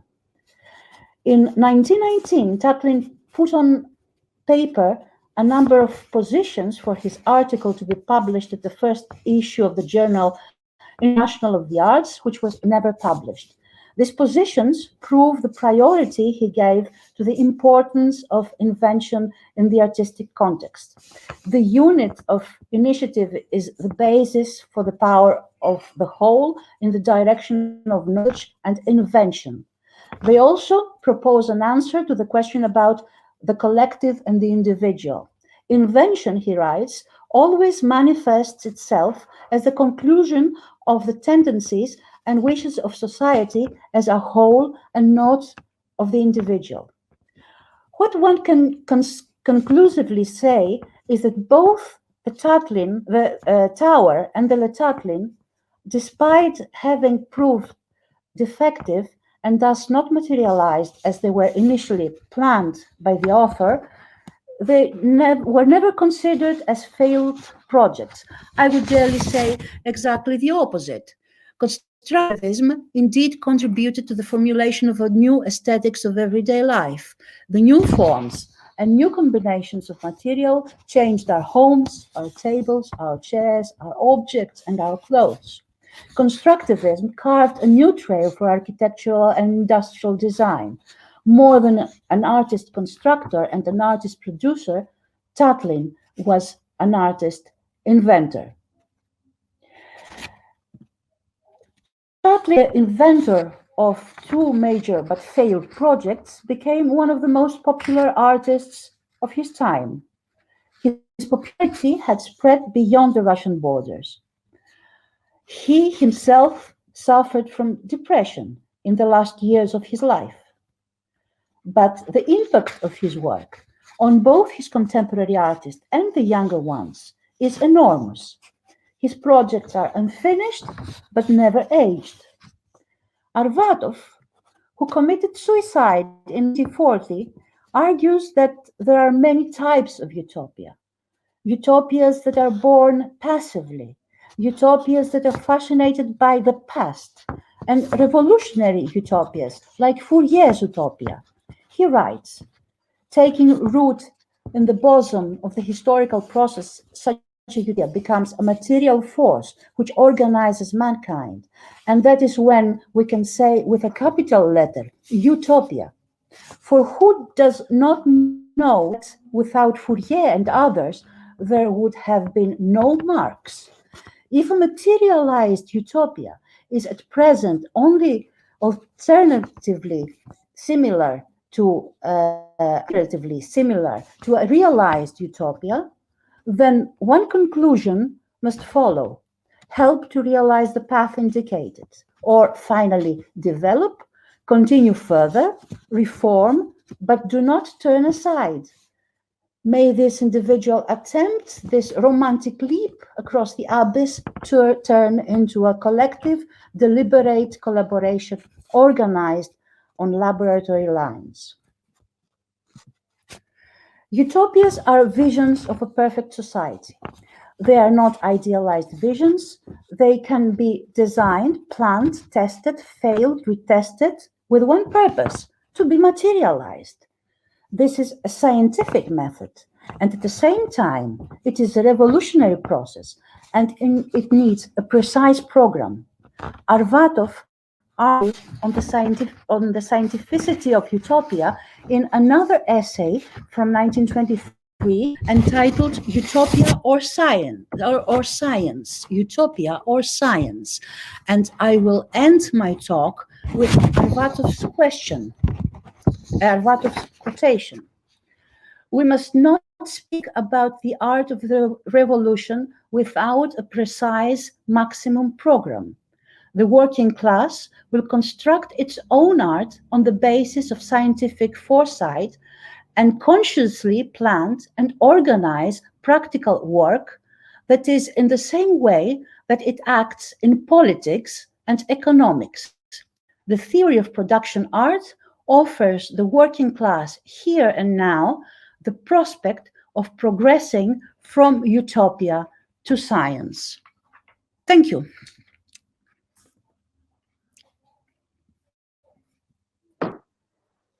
Thank you so much, Mrs. Tsantzanoglu. That was very, very interesting. And we have to proceed now to our next speaker, Mr. Stavros Alifragis, an adjunct lecturer at the Department of Architecture at Aristotle University of Thessaloniki and Hellenic Open University. Mr. Alifragis researches the history and theory of 19th and 20th century architecture in the city in different mediums of artistic expression. He has participated in many conferences and has published papers in Greek and international journals. The title of his lecture today is Soviet Science Fiction and Utopia in the 1970s, the Architecture of Andrei Tarkovsky's Stalker, Soviet Union, 1979. Mr. Alifragis. Thank you very much for the generous introduction, and many thanks to the organizers for the invitation. It's an honor to be here among such esteemed colleagues. I would like to share my screen with you.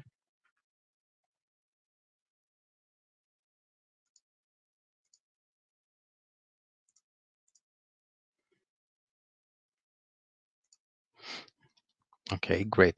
The title is slightly misleading since it's only an instance from Soviet science fiction from the 70s that I'm going to discuss here today. However, some general comments may come from this. Already in the 1960s, a special subgenre had developed within the genre of science fiction that touched upon aspects of nature and future habitation. Early on, literary and cinematic works thematized the various moral and ethical dilemmas posed by rapid technological progress. Researchers now distinguish between three interlocking narrative trends in this tradition. The first, and probably most common, pertains to the construction of a post-apocalyptic narrative universe where usually earthbound protagonists struggle to survive. On some level, Tarkovsky's Stalker experiments with the narrative conventions of this trend, utilizing an earthly post-apocalyptic dystopia as the setting for the action. However, this paper will examine Stalker as a message of hope for the future, a coded utopia veiled behind the layers of decay and ruination that characterize the architecture of the movie. In other words, this paper will propose an alternative reading of the movie, one that foregrounds the primacy of space in the construction of a potent philosophical argument about utopia. Soviet science fiction is linked to the rise of interwar modernity and reflects the enthusiasm generated by the October Revolution. Stalin's death and the launch of Sputnik 1 marked the outset of the genre's post-war thematic and expressive renewal. Khrushchev's reformations and the Cold War space race, a constant source of pride for the Soviet society throughout the 60s, particularly after Gagarin's Vostok 1 success, paved the way for the second golden age of Soviet science fiction. This fresh rise to prominence of Soviet science fiction was accompanied by a restored interest in technology and at the same time an increasing skepticism against a high-tech artificial future world. Roadside Picnic, the science fiction novel by Boris and Arkady Strugatsky that provided the groundwork onto which Stalker was loosely based, was released in 1971 against this promising background. Having said that, it should be noted that the rich output of the 60s and the 70s was not limited to aspects of technological progress and the conquest of outer space. However, a more wide-ranging investigation of the genre is beyond the scope of this limited presentation. Arkady Strugatsky worked as a teacher and English and Japanese translator for the military until the early 50s, when he began his successful collaboration with his younger brother, Boris Strugatsky. Boris Strugatsky was an astronomer and a computer engineer, which I think is relevant to our discussion. Together, they produced some of the most popular works of Soviet science fiction and earned worldwide acclamation for elegantly balancing between creative imagination and scientific rationalism. A growing body of research on the Strugatsky brothers understands their legacy in a multitude of ways: as a political allegory with ideological underpinnings, as a bumpy transition to postmodernity for the Soviet society, as a folk tale anchored in Russian and Soviet tradition. However, literary critics appear to share some common ground regarding the Strugatsky brothers, insofar as the latter appear to put forward an image for the future as a humanistic, technocratic utopia that has little or no room for the Stalinist, bigger-than-life Soviet hero.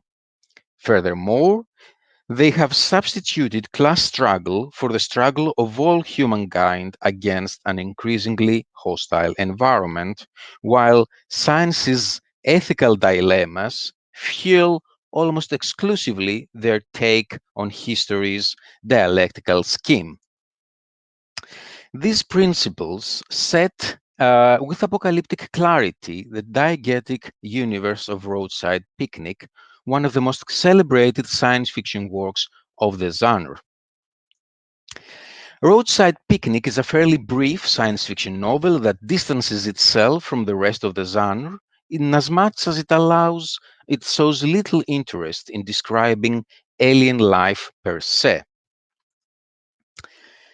But the enigmatic leftovers of an alien visitation to Earth and our inability to comprehend them and their impact on our planet. There appears to be very little speculation in the novel about their identity or their purpose.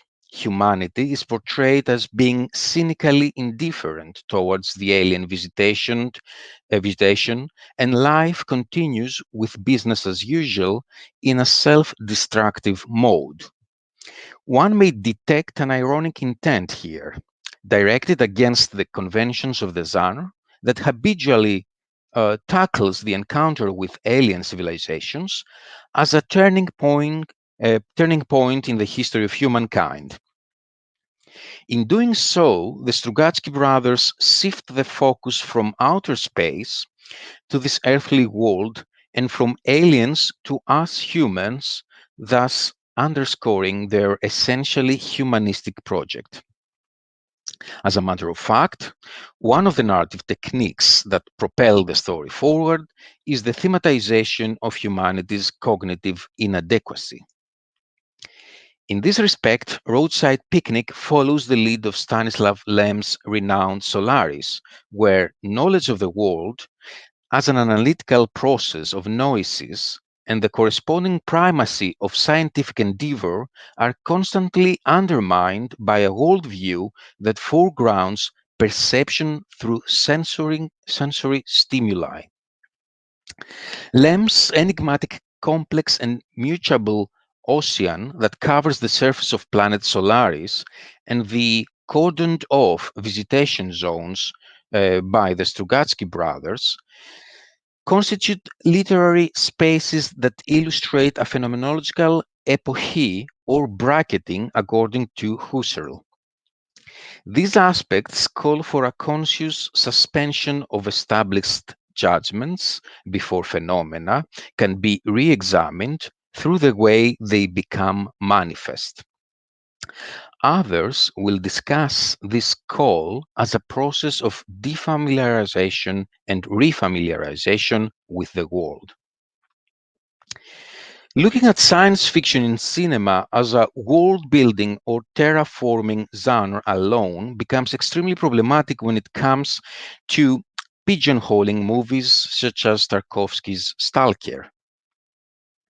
This can be partly attributed to Tarkovsky's special interest in the existential journey of the anti-hero that forms the backbone of Roadside Picnic and the ample counter-loans from noir literature. Stalker is a borderline case of science fiction cinema inasmuch as the movie refrains from addressing any of the popular aspects of futuristic discourse.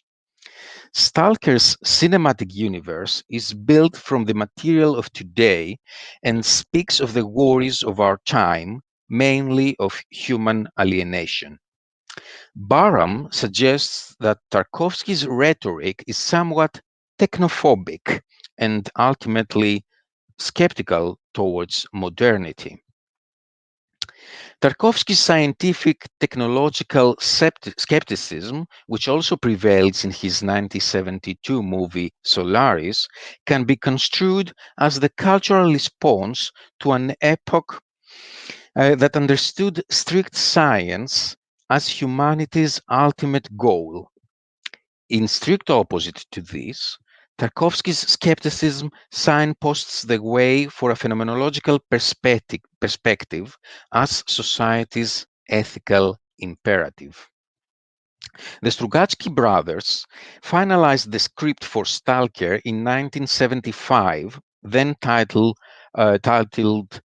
Golden Ball. Shoots began in 1977 in Moscow for the interiors and Tallinn, Estonia for the exteriors. However, Tarkovsky was not happy with the final result. A year later, using the discoloration of a batch of film as an excuse, he reshot the movie with a new director of photography, a new set designer, and a fresh script for which he claimed absolute ownership. The new version of the movie is a moralistic philosophical parable whose didactic message materializes within the spaces of the quarantined vegetation zone and through its processional architecture. The zone is the fourth protagonist of the movie, alongside the stalker, the writer, and the professor. The geography of the zone in Stalker is as baffling as its literary counterpart. The audience is always kept in the dark about its location, its size, and its spatial traits.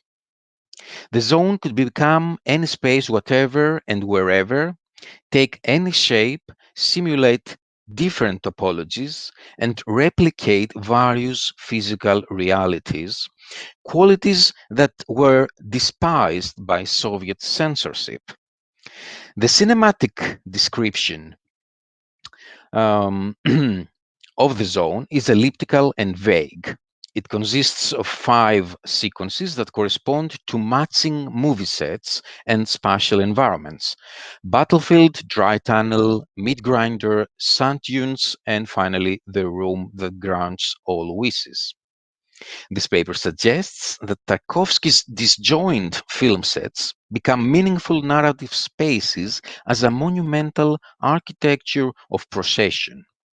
The zone is a carefully choreographed succession of exterior, interior, and in-between spaces whose respective boundaries are blurred.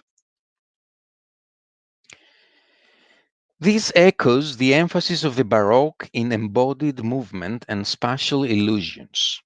Due to this inherent fluidity, the zone in Stalker resounds the ontological qualities of a Platonic chora, the third kind of reality, a receptacle of becoming. Several researchers point out how the ruins in the zone create a typically Tarkovskian aesthetic of decay. For Turovskaya, in particular, this sense of dilapidation resembles an all too familiar landscape to those who have witnessed the war. This unfavorable portrayal of the zone in relevant literature appears to overlook more charitable interpretations of the ruin and its various reconceptualizations in cultural history. The mythical landscapes of ruins constitute diachronic lands of legend and history, where the colloquial and the mundane interweave with the magical, the mysterious, the uncanny, and the sublime. They are places of condensed experience where the past becomes manifest in the present as a folk tale, fable, or even nightmare. Ruins present in tangible form the layering of time and the palimpsest of history. Their tactility makes the past more malleable and enables its instrumentalization.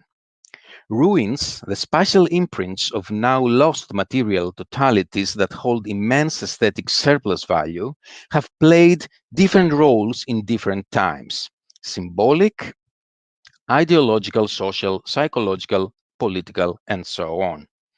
The origin of humanity's interest in ruins can be traced to the Italian Renaissance, and more specifically to Petrarch's letter of 1341 to his friend Colonna, which describes their casual strolls amidst the ruinous antiquities of Rome.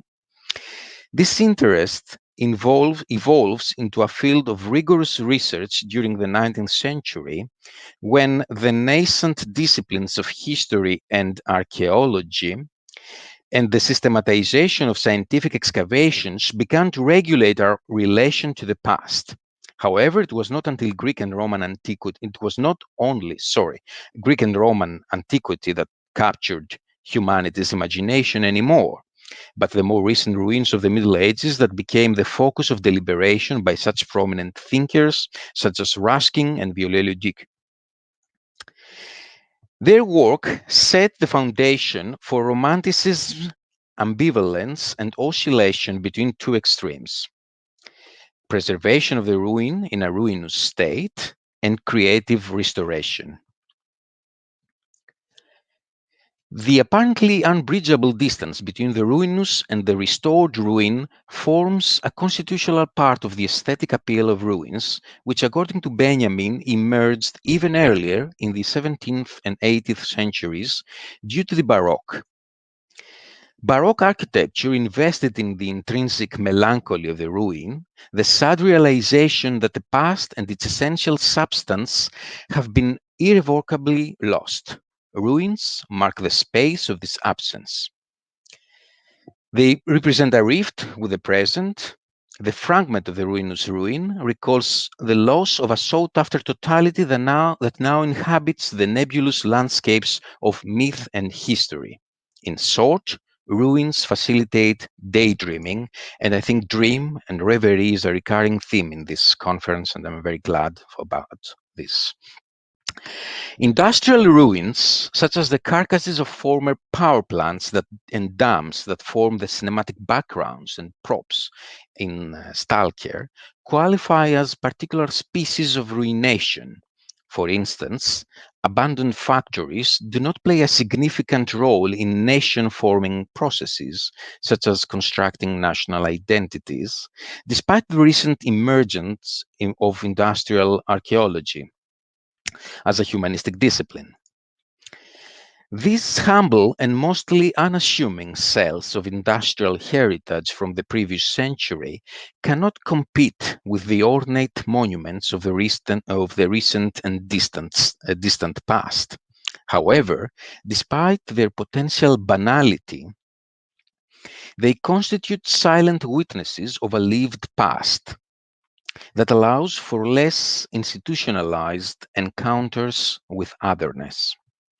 In this sense, investing in industrial ruins with aesthetic value can be construed as nothing short of a revolutionary act, an act of defiance against the systematic depreciation of our times for things that appear to have no clear-cut, tangible, and objectified use. Hence, the utopian trope of Tarkovsky's project. Industrial ruins are not vacant, outdated, valueless, perilous, or meaningless spaces. They constitute social condensers that have temporarily suspended their functions. They inhabit an uncharted territory between purposefulness and purposelessness, life and oblivion. Industrial ruins, similarly to the zone in Stalker, stand for a promise full of threatening and/or extraordinary prospects. This ambivalence, framed within the melancholy of the fragment, is responsible for the magical, mystical, and utopian attributes of the zone in Tarkovsky's Stalker. In conclusion, the zone in Stalker appears to have always been there on that earth and under that sky, so there's nothing utopian about it, functioning, though, as a temporal repository, Foucauldian heterotopia of time. Accumulation of time is manifest in the presence of various decaying cinematic props, such as abandoned buildings or rusting machinery, an aesthetic of decay that has contributed to the unfavorable portrayal of the zone in relevant literature. However, decay is not merely a destructive process that leads to death, but a natural process that celebrates the circle of life and the temporality of our future existence. Because of this decay, humans may experience the passing of time. This becomes particularly true in the timeless landscape of the zone, where time rests within every rusty piece of metal, every moldy and dampened wall, every rotten piece of wood. There, in their decay, lies condensed time, past in a tangible form, against which the political regime was always very skeptical about. Thank you for your attention.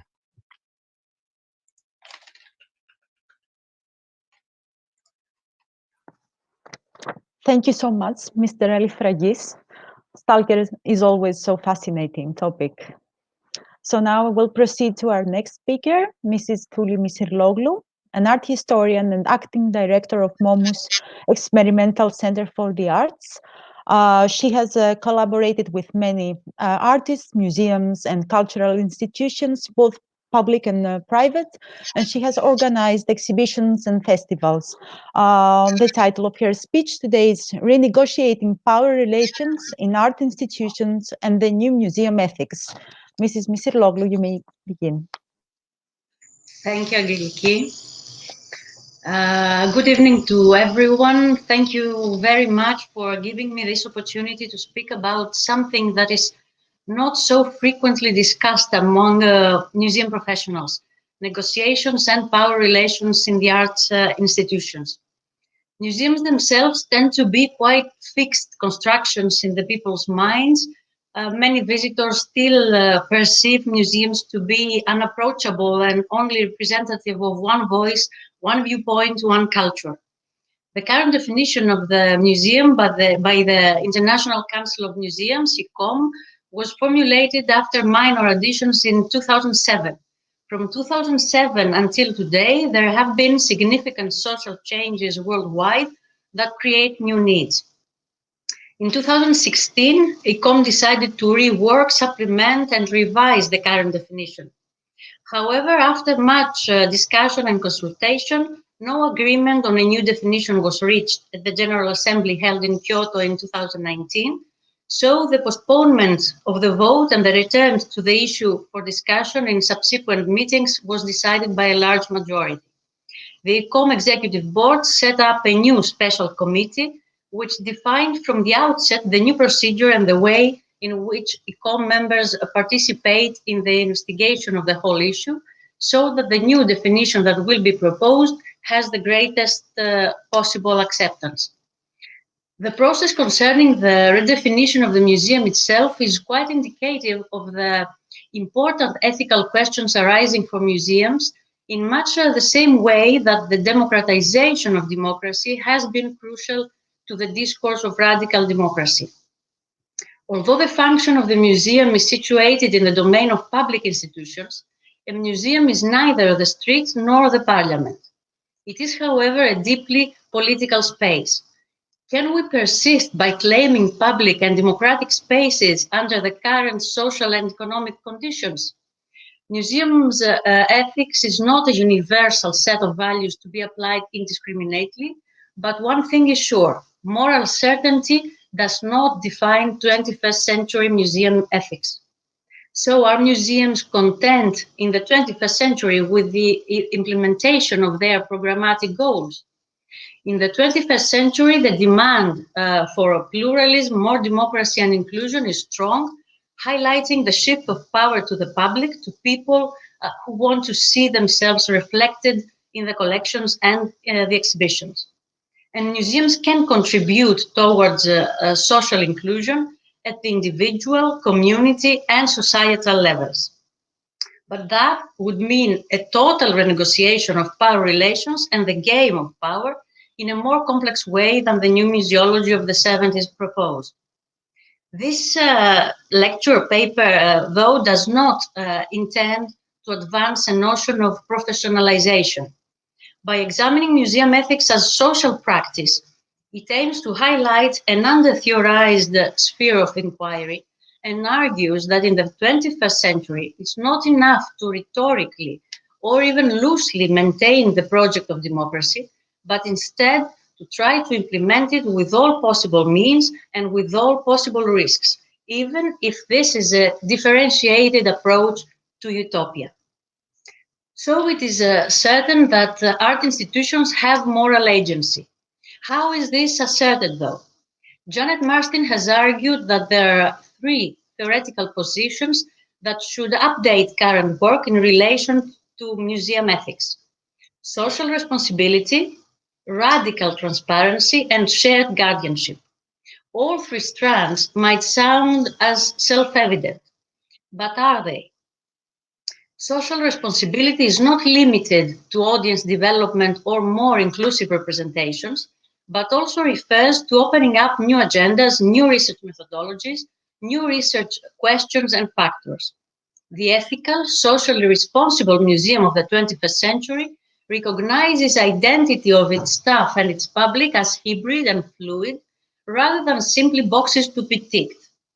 Recognizing identities means also recognizing differences and a different way of civic discourse, something that presumes risk, the risk of unpredictability, and of potential transformation of the institution itself. The contingent nature of the new museum ethics suggests not only that museums depend upon discursive practices with a diversity of stakeholders, but also upon innovative approaches to this engagement. Would we think that we really do allow communities to own museums? What is the role of staff members themselves? The new kind of public sphere that the social media has introduced suggests also a non-hierarchical engagement with the museum. Bernadette Lynch suggests reciprocity as an effective mode to nurture shared authority. This kind of reciprocity redefines the values of the core in favor of those of the margins. Radical transparency refers equally to decisions made about administration, communication, and interpretation, no less than decisions about knowledge production. The hows and whys of the various decision-making processes is not about airing the dirty laundry of individuals or institutions. Such airings can betray trust and do not advance the debate. It is neither about the rationalization of power, nor about sharing all information equally, ignoring time-sensitive issues. Radical transparency not only describes, but also analyzes behavior and underlines its significance. It is a mode of communication that admits accountability. To exemplify it, in Marsden's words, a transparent wall text might tell us that an artifact is of unknown provenance. A radically transparent wall text would additionally engage the ethical issues of exhibiting works of unknown provenance. The same goes for an array of broadly accessible communication tools, such as museum web pages, providing strategic plans, annual reports, collection policies, staff and board directories, or technologies that facilitate visitor-generated content, exhibition or artists' projects that criticize the museum, open storage policies, etc. Analyzing decision-making means a lot more for the culture of transparency than simply justifying behavior and decisions. Finally, shared guardianship means equal opportunities for all concerned to gain and create new knowledge from and about the museum. Feminism, post-colonial theory, and digital heritage studies have all contributed to the construction of a more contingent and fluid relationship between objects and experiences in the museum. This anticipates a corresponding transition from a stance of possession to one of guardianship. In this frame, material culture is more a social process rather than a body of concrete things. In the same way, artists had been seen, as Claire Bishop noted since the 90s, as those who produced situations and discursive practices rather than objects. The deconstruction of the binary relationship between virtuality and authenticity is part of the same thinking.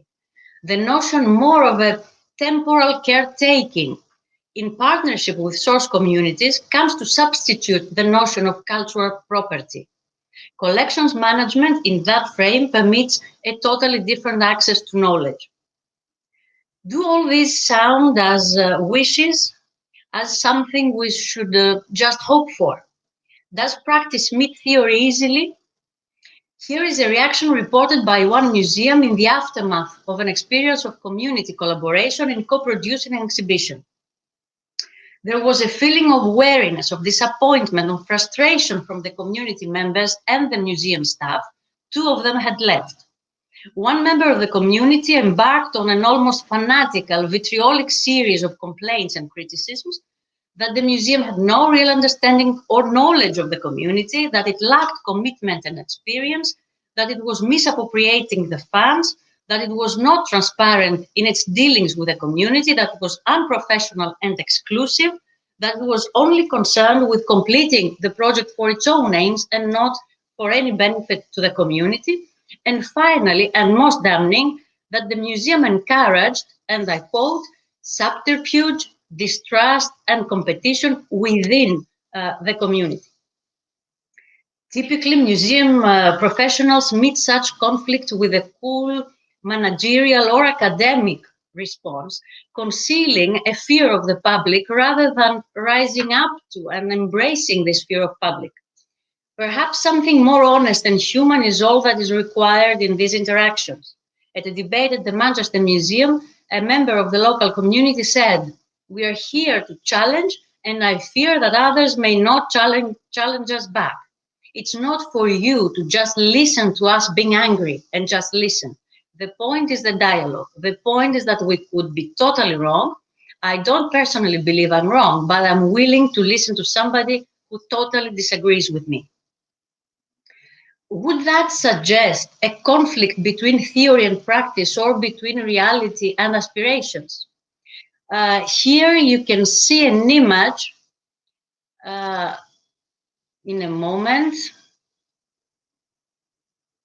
It's provided by Marston, and it illustrates the tensions that I described now, and is also to salute the University of Glasgow, since the image comes from a performance of Anthony Schrag at the Gallery of Modern Art in Glasgow. But it gets more complicated. Nora Sternfeld, who draws on Laclau and Mouffe, among others, in the last chapter of her book, The Radical Democratic Museum, an essay called Why Exhibit at All, creates, an almost post-apocalyptic utopia. She projects ahead into the year 2030, imagining a political, authoritarian, fascist turn to the right, in which she and a collective of artists, activists, researchers, and dissidents will live in a museum that they have occupied and taken over. In this context, they have developed an exhibition about the representational struggles of the last years, from 2013 to 2023, in museums, art academies, and other institutions that are critical of representation. And for this exhibition about practices of exhibiting, they gather snapshots from arts activism, funding programs, and work from artist collectives, and let us readers gain insight into the processes of writing and creating this exhibition. In this context, too, she is concerned with the question of whether the numerous anti-racist, feminist, and post-colonial struggles which have problematized the history of violence, the dominance of certain cultures, the multiple exclusions and inequalities in museums, are or are not part of the capitalization of critique, and thus legitimize rather than challenge structures of power. The final question is of importance and not easy to answer. Can we exhibit conflict, activism, and negotiation without shutting them down? To sum up, the challenges presented by the inclusion agenda are in fact much more significant and the implications more fundamental and far-reaching. Deeper thinking on the concepts of social inclusion and exclusion will require museums and the profession and the sector as a whole to radically rethink their purposes and goals. So, is cultural democracy possible in a museum? Can we, as museum workers, embrace the contingencies of museum work and its ethics? Can we promote the shift in emphasis from product to process if that means to welcome conflicting views as a constructive contribution? And even if ethic codes do not resolve ethics issues, can we fight to promote an ethics of social change when seen as a matrix of other mechanisms? In relation to this inclusive, socially oriented ethical agenda of museums, the idea of justice as fairness, public reason, and the duty of civility introduced by John Rawls might be of use. Reasonable citizens, according to Rawls, want to live in a society in which they can cooperate with their fellow citizens on terms that are acceptable to all. They are willing to propose and abide by mutually acceptable rules, given the assurance that others will also do so. Each reasonable citizen has her own view about God and life, right and wrong, good and bad, her own comprehensive doctrine, as Rawls calls it. Reasonable citizens are tolerant, Rawls says, because they accept a certain explanation for the diversity of worldviews in their society. However, the challenge of legitimacy is not solved. No comprehensive doctrine can be accepted by all reasonable citizens, and so no comprehensive doctrine can serve as the basis for the legitimate use of coercive political power. Besides, who is the reasonable citizen? There is only one source of fundamental ideas that can serve as a focal point for all reasonable citizens of a liberal society. This is the society's public political culture, which Rawls says comprises the political institution of a constitutional regime and the public traditions of their interpretation, as well as historic texts and documents that are common knowledge. Although Rawls is not referring to museums, I consider them definitely as, broadly speaking, political institutions. Therefore, it would be interesting to try and apply his thought. The museum's public character would force us to think about the public values they advocate. The public values that citizens must be able to appeal to, according to Rawls, are the values of a political conception of justice, those related to the freedom and equality of citizens and to the fairness of the terms of social cooperation. Among such public values are the freedom of religious practice, the political equality of women and racial minorities, the efficiency of the economy, the preservation of a healthy environment, and the stability of the family. The museum professionals who exercise powers of public office would have a duty to constrain their decisions by public reason and should be able to justify their decisions by public standards of inquiry, by principles of reasoning and rules of evidence that all citizens could reasonably endorse. In an important proviso, Rawls adds that citizens may speak the language of their controversial comprehensive doctrines, even as public officials, and even on the most fundamental issues, so long as they show how these assertions support the public values that all share. The audience, from the other hand, is not bound by any duties of public reason. Neither are the artists, when, for example, they perform on stage or collaborate. However, the duty to be able to justify one's decisions with public reasons is a moral duty, not a legal duty. And that is how it enters my thinking about museum ethics. It is a duty of civility. All citizens always have their full legal rights to free expression, and overstepping the bounds of public reason is never in itself a crime. Rather, citizens, museums, professionals, audience, and artists, in our case, have a moral duty of mutual respect and civic friendship, not to justify their political and other decisions on fundamental issues by appeal to partisan values or controversial standards of reasoning that cannot be publicly redeemed. Considering art institutions as public institutions, Rawls' doctrine of public reason would be rather permissive concerning what professionals and audience may say and do within the bounds of civility in the museum space. Would we think that all this is too much to ask from our audiences? At first, let's ask it from museum professionals, in other words, from ourselves. To conclude, life and culture are constantly creating and testing new forms, the boundaries of which then erode. This is, says Zimmel, the tragedy of civilization. The struggle to maintain the core of one's individuality against an impersonal community and power structure is utterly utopian.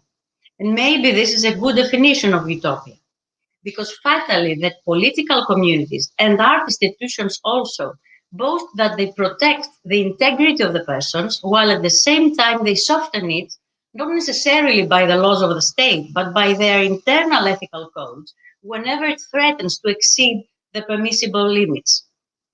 The project of modernity, the demand for an irreconcilable and autonomous mind, remains almost mythical.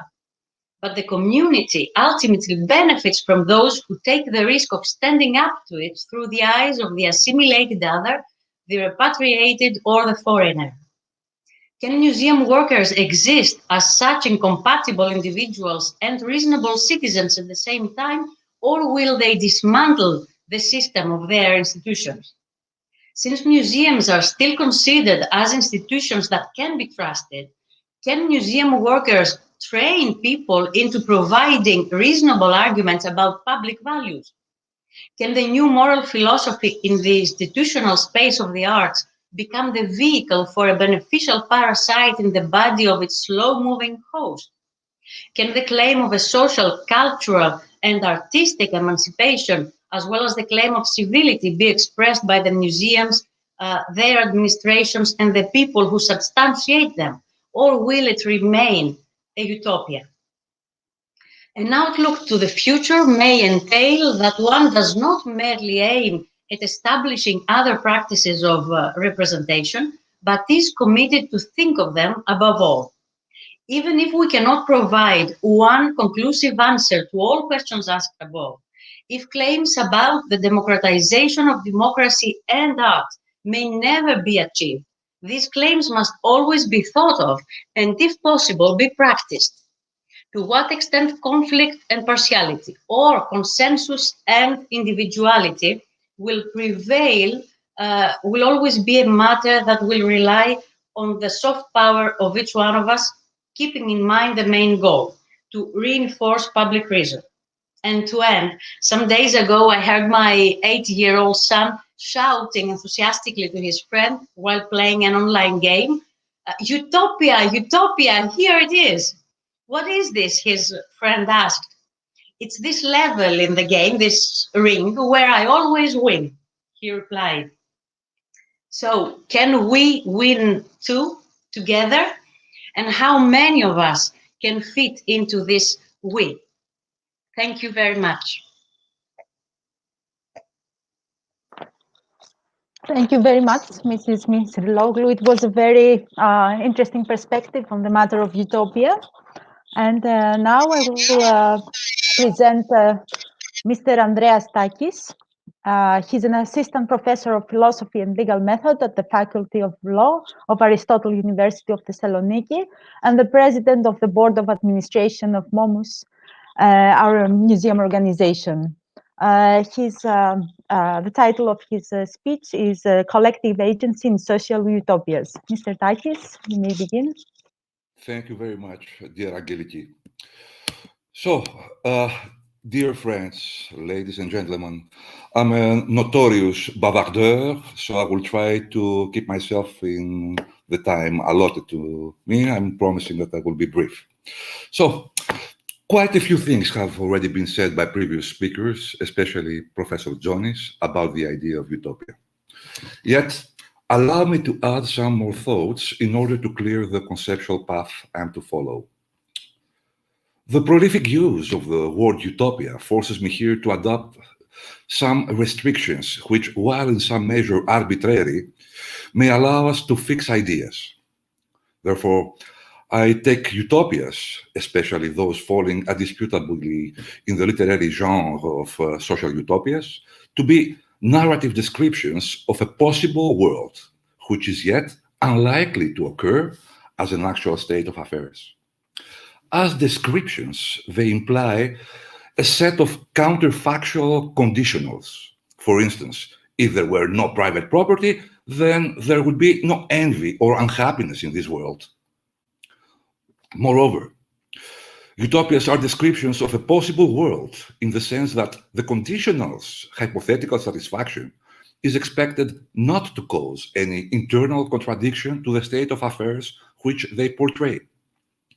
I propose to avoid the potential use of the word utopia for longings for how things should be or projections of something that is better than it actually is, a tendency that we owe mostly to Ernst Bloch. Following Leszek Kolakowski's suggestion in his tunnel lectures, one should rather restrict the reference of the term utopia to states of definitive and unsurpassable perfection, which are still attainable through human effort. This condition, though, rules out all imaginary depictions of states of affairs that are the outcome of natural or otherwise unintended processes, or even the working of the apocalyptic presence of some deus ex machina. Utopias are something that, supposedly at least, only we humans are to consciously make true. Yet, while possible in this sense, the states of affairs described by utopias remain extremely unlikely to take place because of our very condition of human frailty and finitude. Utopias function thus as sets of ideas limits that are to provide guidance and orientation to our efforts, but not meant to be ever completely achieved. I would like now to turn to a charge that is often raised nowadays against utopias and utopian thinking. It is true that a common theme, as well as a core idea of most literary utopias, is that of a universal brotherhood. Yet, it has been pointed out that any attempt to implement this idea is bound to produce a highly despotic society, which, to simulate the impossible perfection, will stifle the expression of conflict and thus destroy the life of culture by totalitarian coercion. There is actually something inherently contradictory to the idea of a politically enacted and politically enforced condition of universal fraternity. And there have been many, especially after the demise of Soviet regimes, that are blaming this very idea of universal brotherhood and its actual political connotations for the degeneration of the literary genre into hors la mode science fiction. Nevertheless, what is common to all these critical views is the fact that they seem to understand the idea of universal fraternity solely as an end result of the utopian project. That is, as a state of affairs, among others, to be achieved or brought about through human effort under the guidance of the utopian script. Universal fraternity is taken thus as a semantic feature, or at best, a perlocutionary effect of the utopian narrative. What such views seem to miss, though, is that the idea of universal brotherhood may be crucially present as a necessary feature of the pragmatics of utopian discourse. As narrative expression of both artistic as well as theoretical imagination, utopias should also be considered as performances which by their narrative enactment address the wide public, actual or future, aiming to persuade and arouse it to action. Their performative function then would be to invite or even incite the individual addressees to participate in a wide collective action for the definitive reformation of the social world. One is tempted to understand them as a narrative call to arms. Brothers, let's make our world the best possible. My point then is that utopian discourse, through its performative function, succinctly foreshadows or implicitly evokes a type of collective agency to whom the realization of utopia is entrusted. The universalistic character of its discursive address determines thus the scope of utopia's practical reach by structuring its collective subject. Who might this agent be?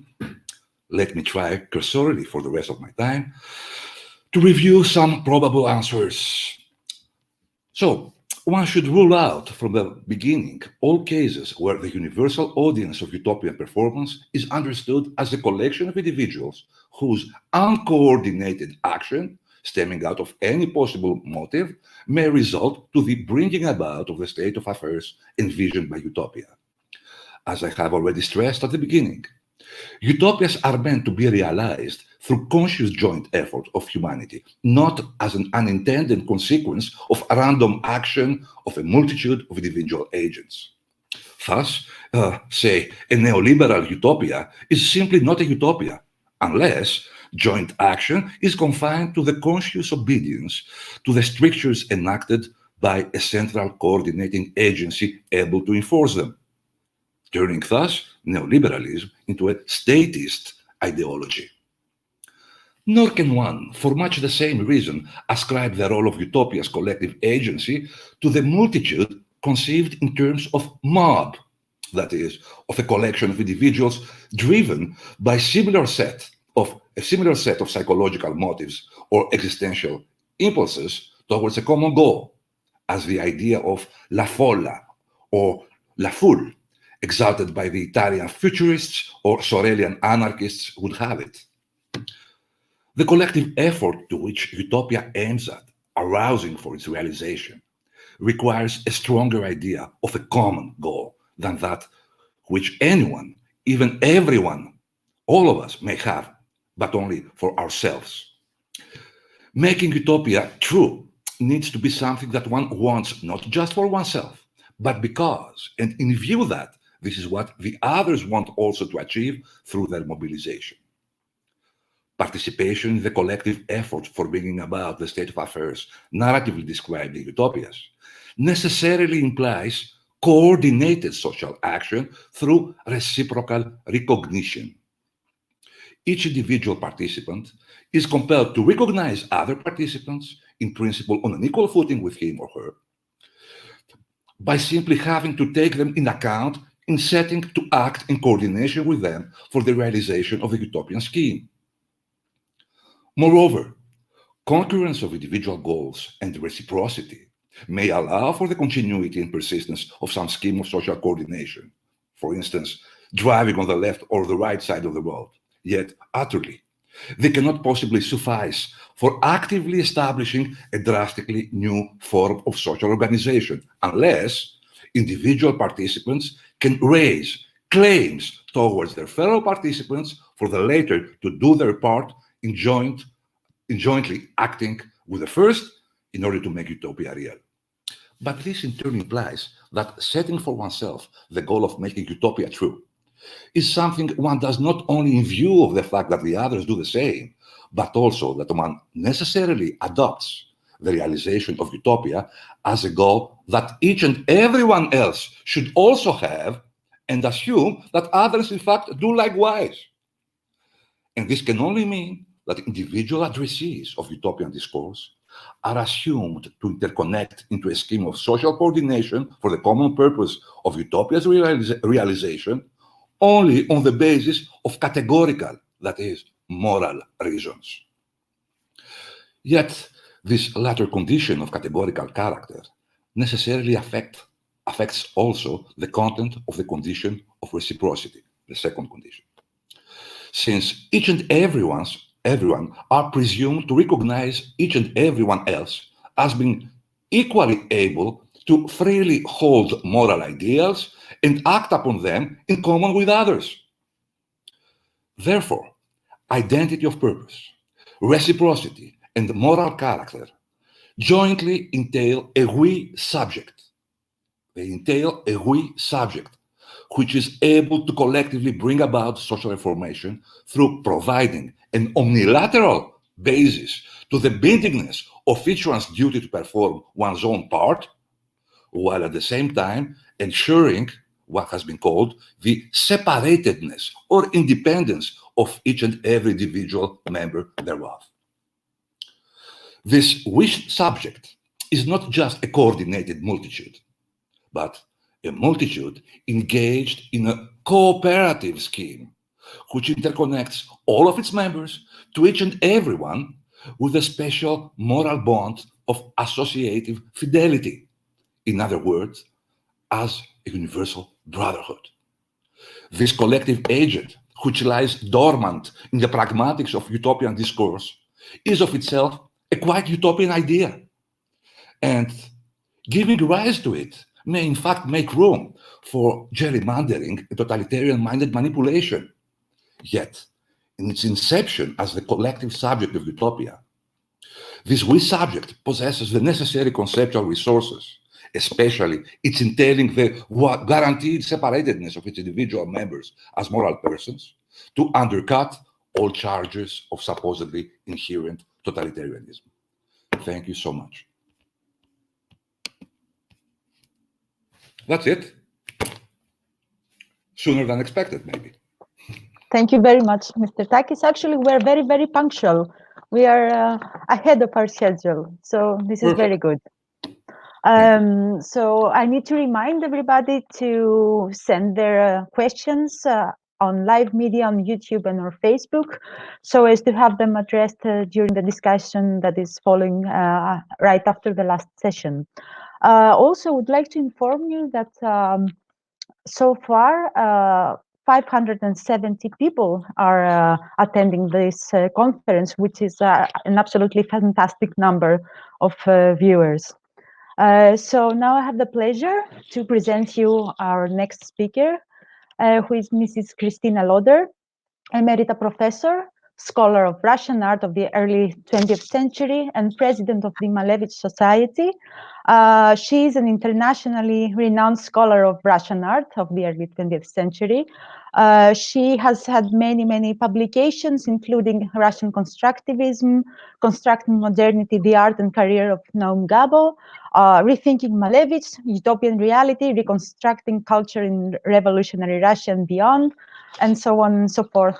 Mrs. Loder, hello, nice to see you again. Lovely to see you, and thank you for those very, very kind words. I'm most grateful.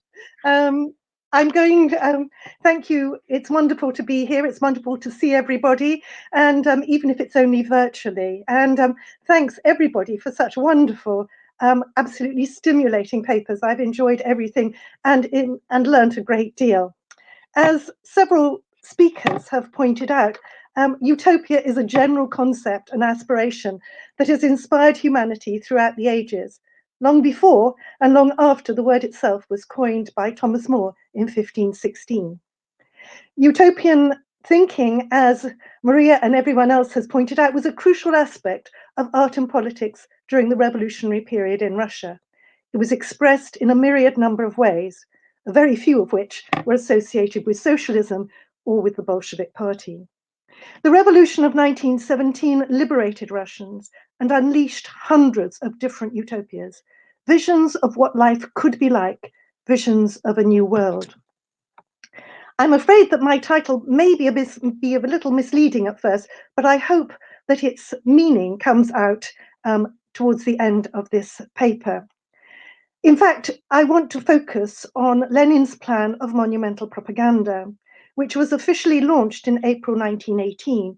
And I want to look at its utopian aspect and its very explicit links to Tommaso Campanella's treatise, City of the Sun, of 1602. This, of course, was itself inspired by Thomas More's Utopia of 1516. Campanella, like More, emphasized education, social equality, and property in common. But it is particularly the aspect of education that seems to have inspired Lenin. At first, it may seem extraordinarily strange that a Dominican friar who presented his vision of an ideal society in the 17th century should have exerted any influence at all on the thinking of a Russian political activist in the 20th century. Moreover, Lenin was a fervent atheist, enthusiastically pursuing a policy of persecuting Christians in Soviet Russia. He was not an idealist. He was a pragmatic and ruthless strategist, as Austin showed in his description of Lenin's relationship with Bogdanov and his kind of obliteration of him, I might say. Immediately after the Bolshevik coup, Lenin was busy securing support for the new revolutionary regime through the means of his decrees, securing peace in the war against Germany, giving the land to the peasants, and requisitioning grain to feed the hungry urban populations. Lenin had also written very strongly against utopia. In his pamphlet, Two Utopias of 1912, he had dismissed utopia as a fantasy, an invention, a fairy tale, and asserted utopia or daydreaming is the lot of the weak. But Lenin was not immune to utopian thinking. Indeed, one could argue that the Bolshevik seizure of power in October 1917 was itself fired by utopian aspirations. Even in his programmatic text, What is to be Done, of 1902, Lenin had confessed, it is vital to dream, nada mechtat. He had then gone on to quote from Pisarev, the divergence between dream and reality is not harmful, as long as the dreamer sincerely believes in his dream, takes a serious view of life, compares his observations with his castles in the air, and in general works conscientiously towards realizing his fantasy. Lenin concluded, this is the proper kind of dreaming. Unfortunately, there are all too few such dreamers in our movement. In The State and Revolution, written on the eve of the Bolshevik coup in 1917, Lenin had presented a utopian vision of the future. He stated socialism will shorten the working day, will raise the people to a new life, will create such conditions for the majority of the population as will enable everybody, without exception, to perform state functions. And this will lead to the completely withering away of every form of the state in general. Now, Lenin had known about Campanella since 1908, when Maxim Gorky had brought Campanella's text to his attention during his visit to Capri, or Lenin's visit to Capri. A Russian translation of The City of the Sun was published in 1906 as a supplement to the journal Vesmirny Viesnik, the World Herald, and as a separate book in 1907. In 1918, the Petrograd Soviet reissued this translation, as well as a translation of More's Utopia, originally published in 1903. Lenin was concerned with education. He wrote before the revolution, there will come a time when the liberated masses will seize science, knowledge, literature, art, and architecture, and will show the world wonderful new achievements in these fields. What seems to have struck Lenin was the way in which the built environment of Campanella's City of the Sun acted as an outdoors museum, library, and school, making knowledge and art accessible to every inhabitant and easy to assimilate. Campanella had stressed that this system allowed children to be educated easily and without effort, as they absorbed the lessons from the walls as they walked around and went about their daily business. The city had 7 concentric walls, and of these, 6 were decorated on both sides with paintings and sculptures and plaques relating to various areas of knowledge, including mathematics, the sciences, history, biology, culture, botany, zoology, philosophy, and the heroes of the modern world, thinkers, etc. Even the walls of the temple in the middle of the city were adorned with the various constellations and stars with information about them. In early 1918, Lenin told Lunacharsky that he wanted to develop Campanella's idea, and he explained his own concept for monumental propaganda. He had said that he had had this idea for a long time. Lunacharsky was sympathetic. He too admired Campanella and had even written a play about the utopian thinker. According to Lunacharsky, Lenin said, Campanella, in his City of the Sun, says that the walls of his fantastic socialist city are covered with frescoes, which, serving the youth as a graphic lesson in natural science and history, arouse civic feelings and, in a word, participate in the business of raising and educating the next generation. It seems to me that this is far from being naive, and with certain changes could be adopted by us and put into operation now. I have called what I am thinking of monumental propaganda. Our climate is not conducive to the frescoes of which Campanella dreamed. Here, in various public places, on walls or special buildings, it might be possible to place short but effective slogans, expressing the essential principles and ideas of Marxism. Also, perhaps some concise phrases about a great historical event. At the moment, I am not thinking of something permanent or even long-lasting. Let this be temporary. I consider sculptures to be even more important, busts or complete figures or groups in relief. Now, in this statement, Lenin emphasized that it was an idea that he had had for a long time. And this suggests that he had read Campanella some time ago, probably when he was on Capri in 1908. He remembered the essentials, but he seems to have forgotten that the City of the Sun did not just contain frescoes, but also sculptures and plugs. On the 13th of April 1918, Lenin signed the Decree of Monuments, which was then published the following day in Pravda. Its full title was Decree Concerning the Removal of Monuments Erected in Honor of the Tsars and their servants and the Development of Monuments to the Russian Socialist Revolution. This included monuments to outstanding persons in the field of revolutionary and social activity, philosophy, literature, science, and art. The decree entailed, one, identifying monuments to be removed and, of course, removing them. Secondly, organizing competitions for projected monuments to be judged by the public. Thirdly, replacing all Tsarist emblems and inscriptions with revolutionary emblems and slogans.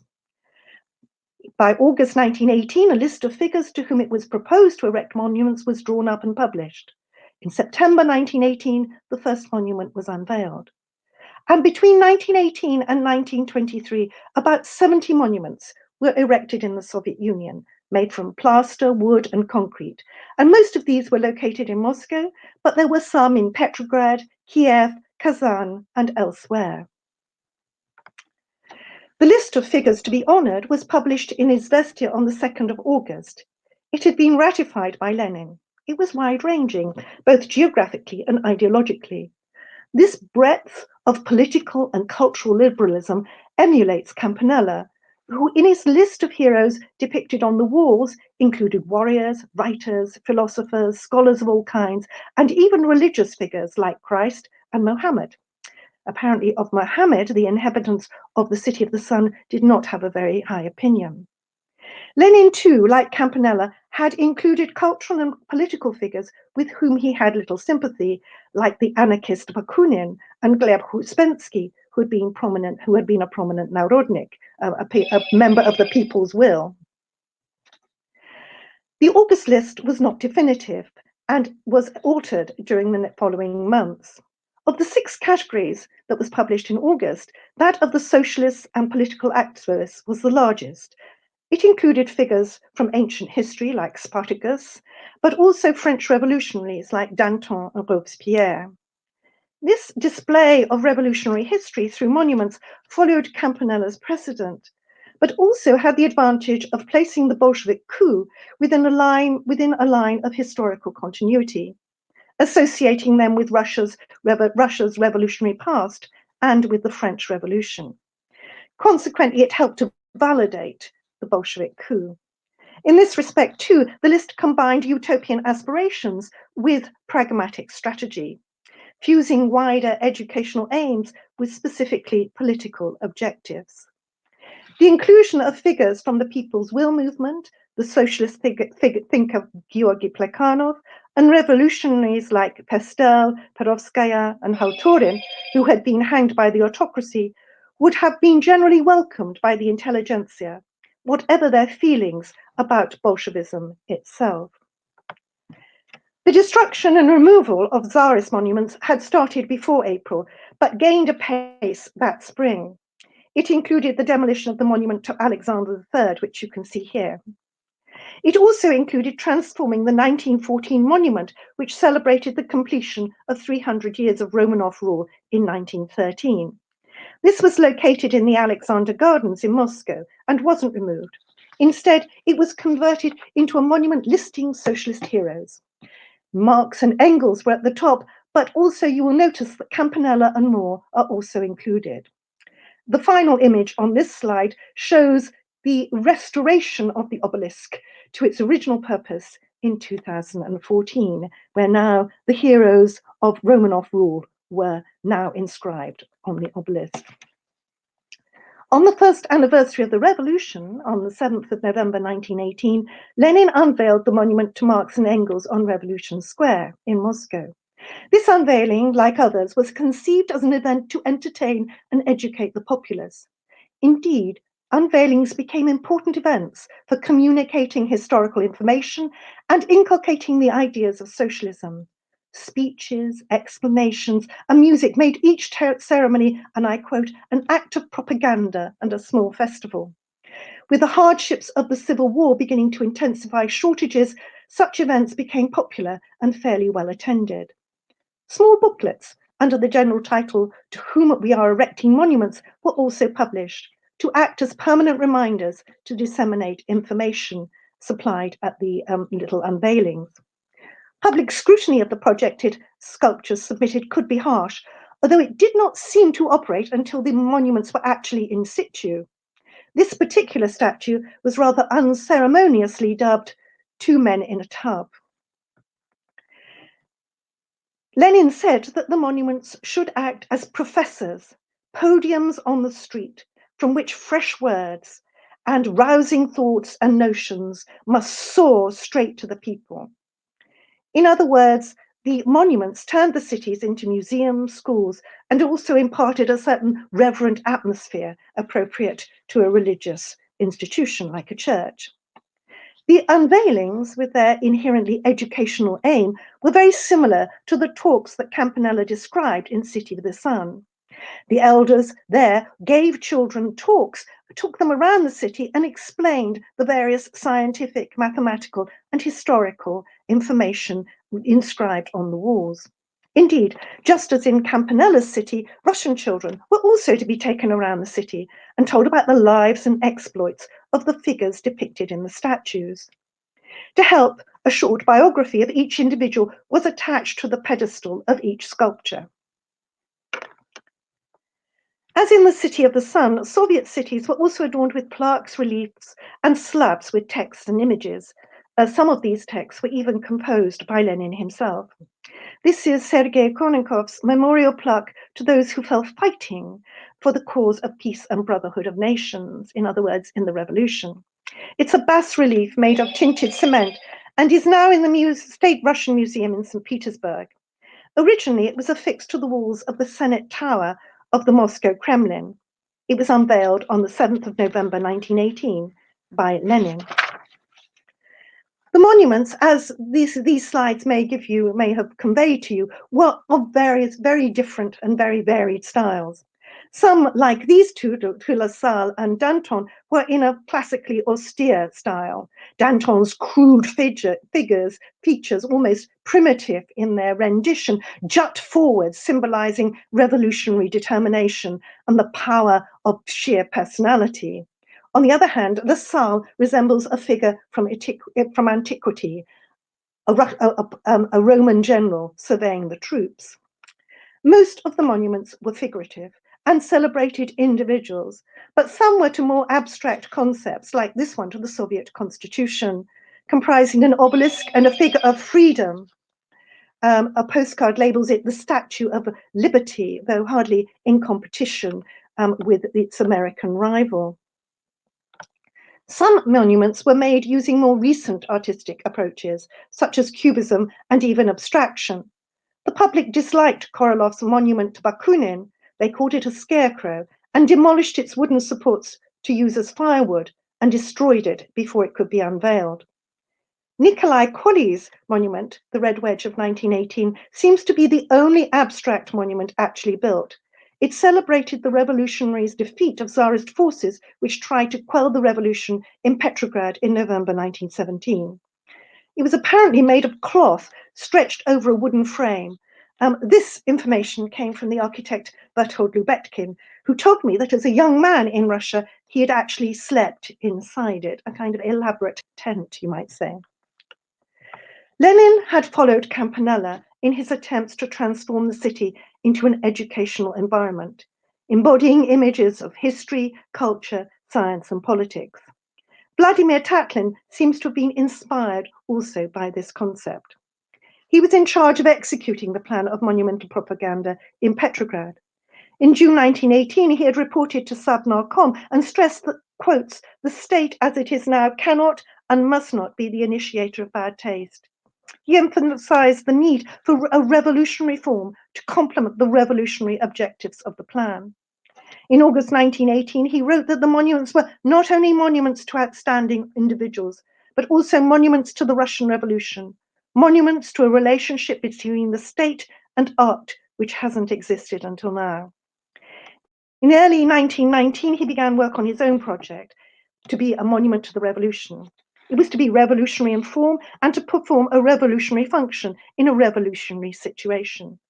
Tatlin was evidently reacting against the figurative and static nature of the monuments so far produced. But he was also responding to the utopian element in Lenin's plan.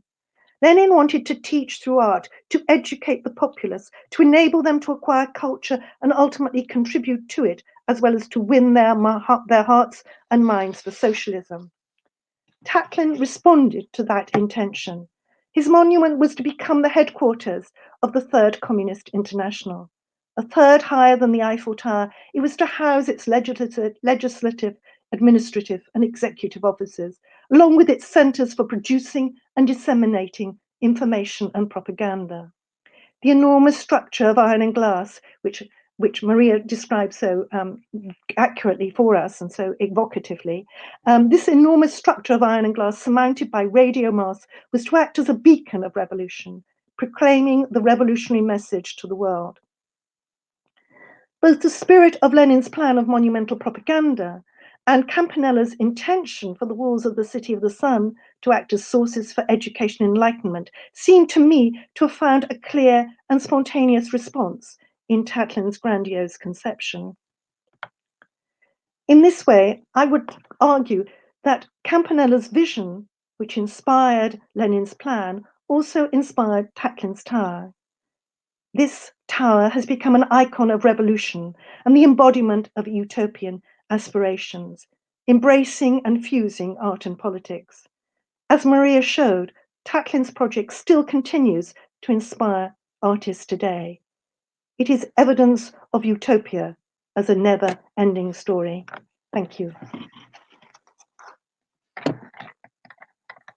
Thank you so much, Mrs. Loder. It was a great pleasure to have you here. So this was our last speaker. And next, we will proceed with 4 statements from our guest panelists.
Please allow me to present our guest panelists. Mr. Marco Goldoni, Senior Lecturer, School of Law at Glasgow University. Mr. Emilios Christodoulidis, who also launched our conference, Chair of Jurisprudence, School of Law at Glasgow University. And Mr. Igor Varankov, independent scholar of the 20th century Russian and European history. So we can start with Mr. Marco Goldoni. Yes, thanks a lot. Great conference. I've learned a lot on a few actually authors I was not very familiar with, and my comments actually concern more generally the trajectory of the idea of utopia in the modern times. And I want to basically make a statement which will function as a, I would say, as a question for all the other panelists on the relationship between the utopian form, its rationality, and basically I would say the role of contradictions within it. So very briefly, the trajectory of utopian thinking in modern times, as it has been basically actually, I think, being pointed by a few of the speakers that preceded us, is actually a trajectory marked by a form of extreme rationality. What is quite intriguing, and this is basically, I would say, also the basis of the Marxian condemnation of the utopian form of socialism, is that from More to Bacon, utopia is a space which can be basically evacuated from any type of contradiction, so that rationality can basically unfold and can basically takes up the form of a project where contradiction is fundamentally absent.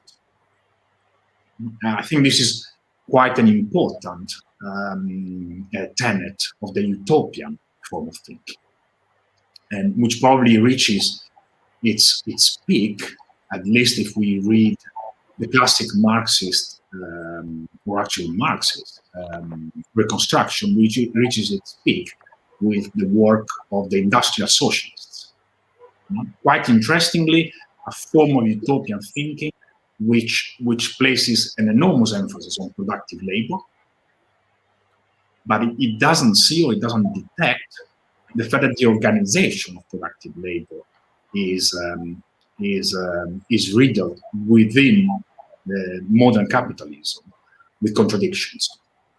And so in this sense, under this aspect, for Marx, this is a sign, quite interestingly, of the absence of any scientific character of that type of socialism.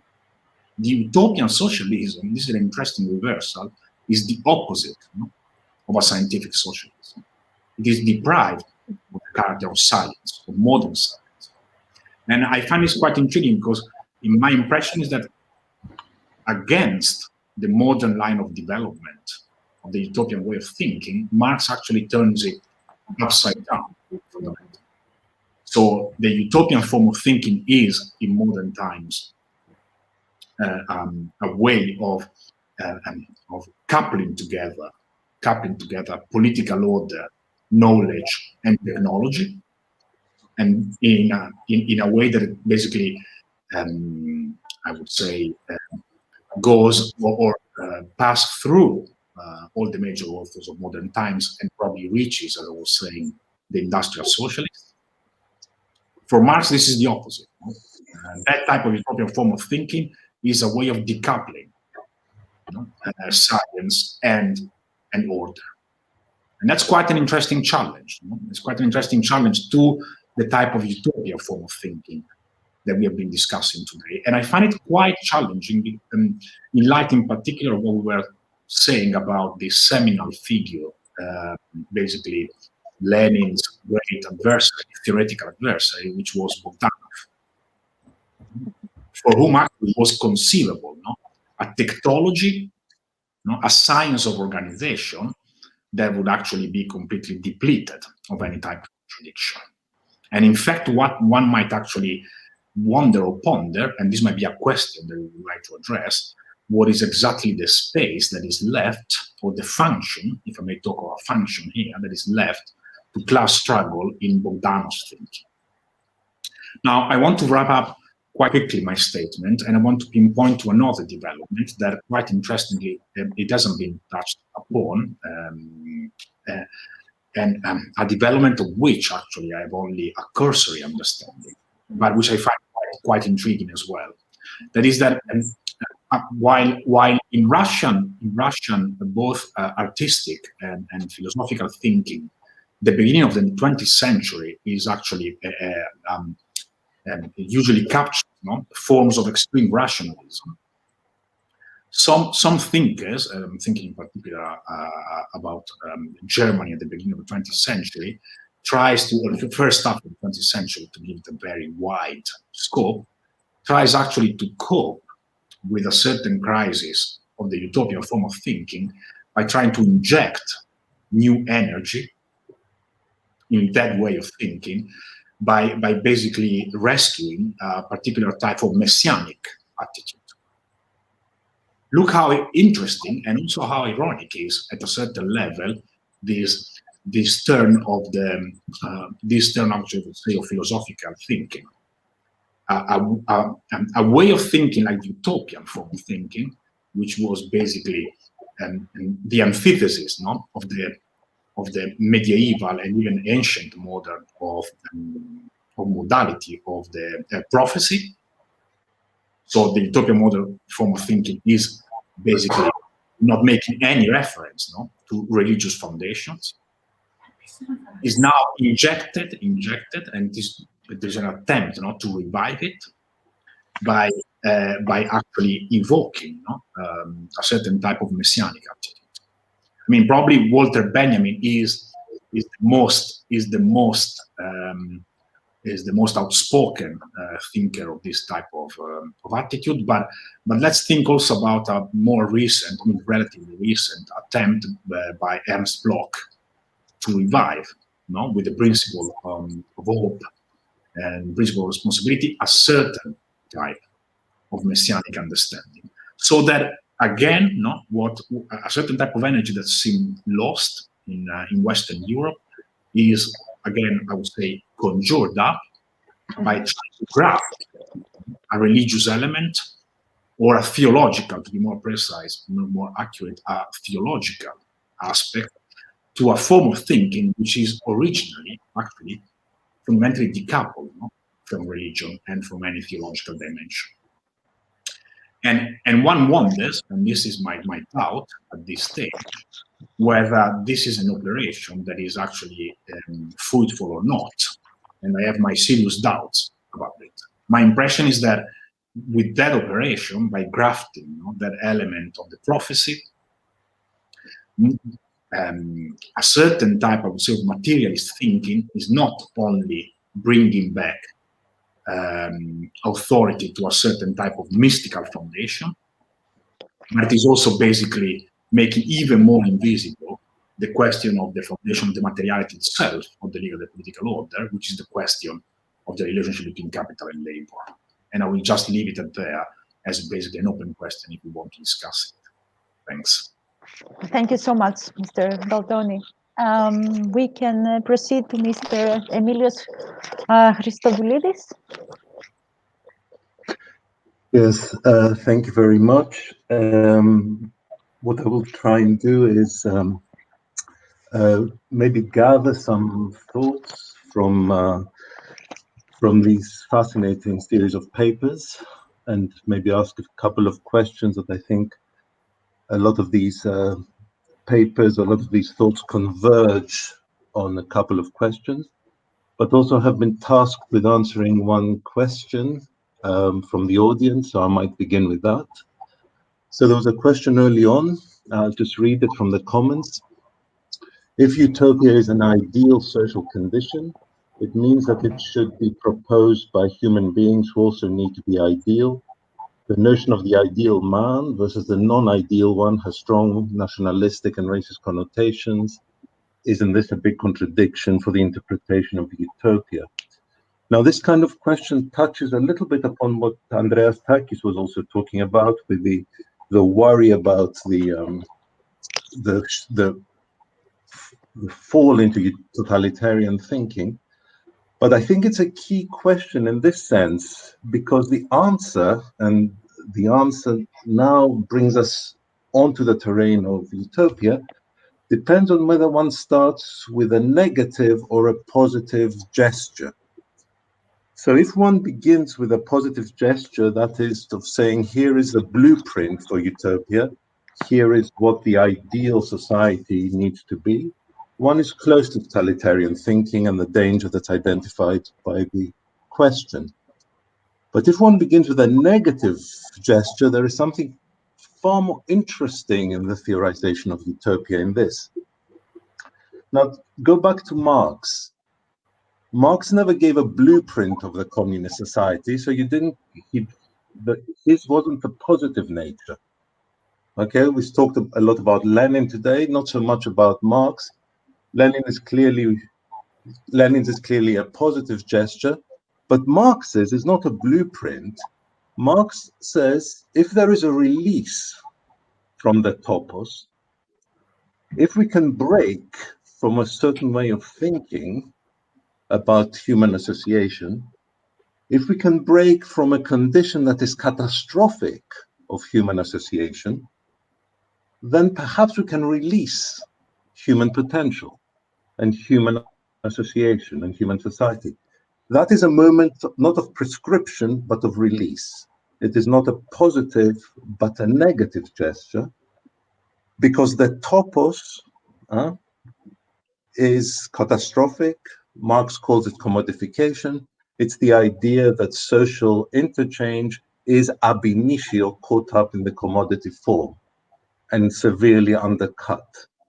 So utopia here is a move against that topos, a topos that grounds human association into the condition of commodity, of the logic of the commodity.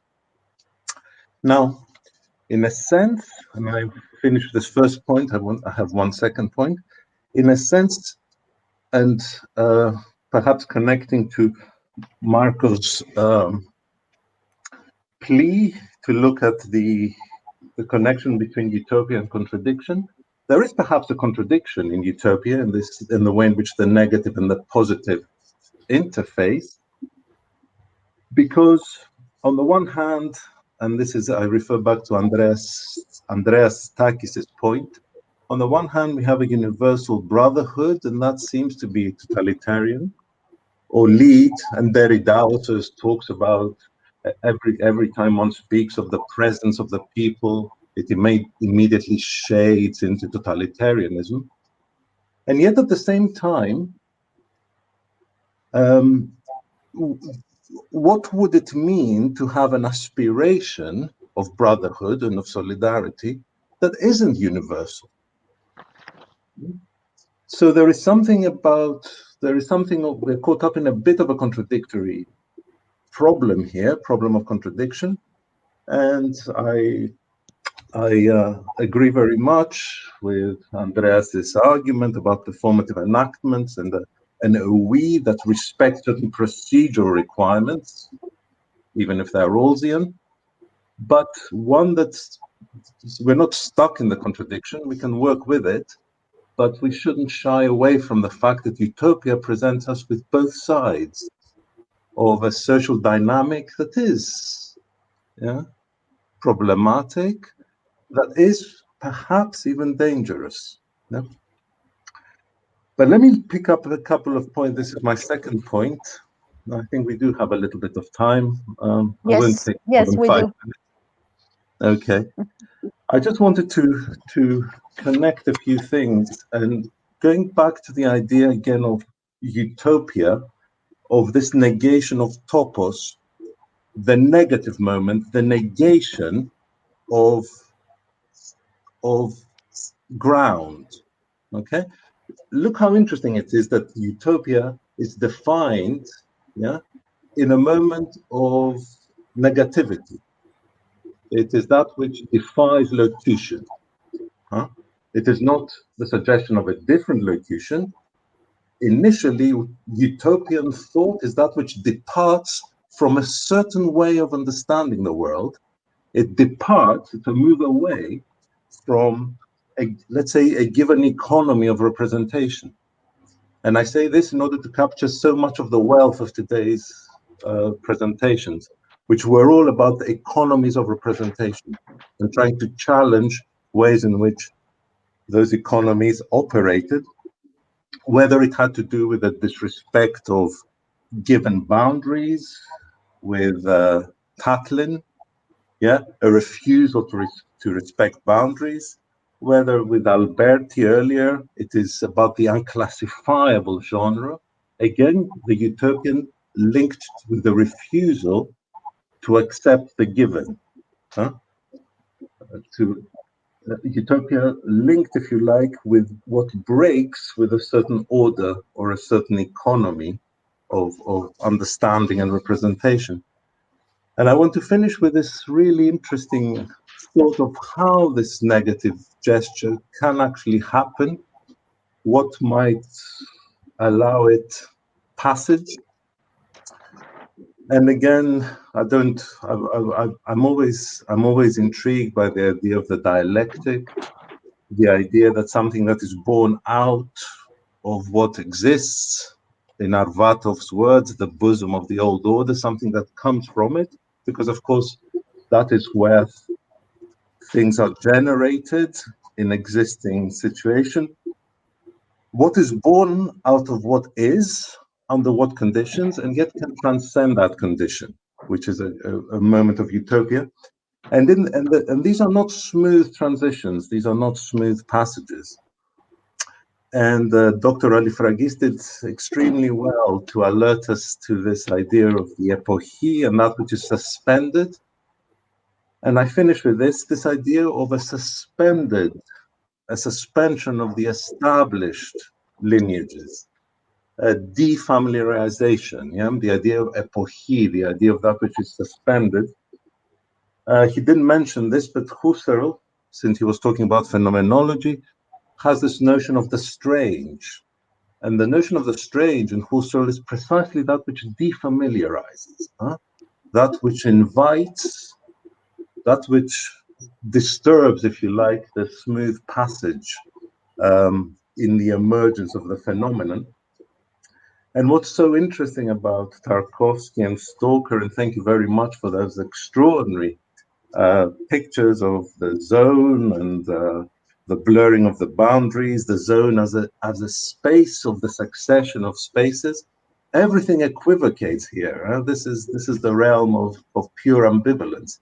And there's something beautiful about the unsettledness that captures something, I think, about the utopian vein. This idea of something that departs from the ways in which things are processed. Things are processed down particular path dependencies and the potential that is generated by refusing to follow those paths. Okay, I'll stop there. Thank you. Thank you, Mr. Christodoulidis, for your insights. Now, Mr. Voronkov, please, you can begin with your statement. Thank you. Good evening. In October 1961, the 22nd Congress of the Communist Party of the Soviet Union solemnly proclaimed that the present generation of Soviet people will live under communism. Nikita Khrushchev, the party leader, clarified that the arrival of communism is expected by 1980. I was a little boy at that time, but I remembered this promise. In 1980, I was already grown-up person, and the main joke of the year was that the party decided to replace communism with the Olympic Games. The Summer Olympics happened in Moscow that year, boycotted by 66 countries because of the Soviet invasion in Afghanistan. The streets of the capital were empty, but the shops were full of foreign food and goods. That was a distinct feeling of carnival. 6 years later, Chernobyl exploded, and after another 5 years, the Soviet Union collapsed. This is how I lived through the hopes and the failures of the first communist utopia.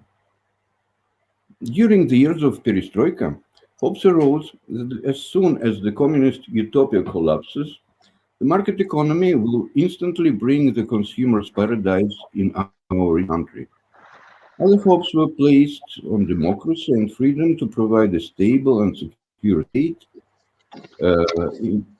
In the night, this market utopia didn't totally collapse, but led to the impoverishment of the population, the creation of an oligarchic state, heavy social inequality, and mass migration. Besides cruel war in Chechnya, the growing terrorist threat, criminal clashes in Russian cities made people disillusioned with democracy. People were waiting for the strong hand to restore the order. This is how the KGB colonel appeared on the political horizon. The capitalist utopia wasn't abandoned, but provisionally democracy was reduced to the managed democracy, federalism and self-government to the vertical of power. During the first decade of the 21st century, the war in Chechnya was ended, economy was stabilized, and growth began. The incomes dramatically increased. Some of the oligarchs were put in prison or pushed to immigration. The order was restored. People felt themselves more secure, wealthy, and comparatively happy. In a way, it was a fulfillment of the promised consumer's paradise. The public interest in politics plummeted. It was a kind of agreement with the state: don't interfere with politics, and we won't touch you. In February 2014, I was in Moscow watching on TV the opening show of the Winter Olympics in Sochi. In a grandiose performance showing scenes of great events from the history of Russia, there were episodes of the October Revolution and Soviet constructivism. A festive atmosphere reigned. It seemed that the consolidation of society, pluralism, and democracy, despite the obstacles, were returning hope for a peaceful and happy future. The next month, polite little green man appeared in the Crimea, and the peninsula was annexed by the Russian Federation. The hybrid war was unleashed in the regions of eastern Ukraine. In 2017, the centenary anniversary of the revolution was officially ignored by Russian authorities. It's nothing to commemorate, as the president's press secretary announced. The Crimean Spring, as the official propaganda called the events of annexation, caused patriotic euphoria and a steep rise in support for Putin, who turned into a typical autocrat on the way to a lifelong dictatorship. From that time, the new utopia started to reign the state and the country, this time the conservative and imperial one. The future now belongs to the past. Russia has its own way, its own truth, no friends, only fellow travelers.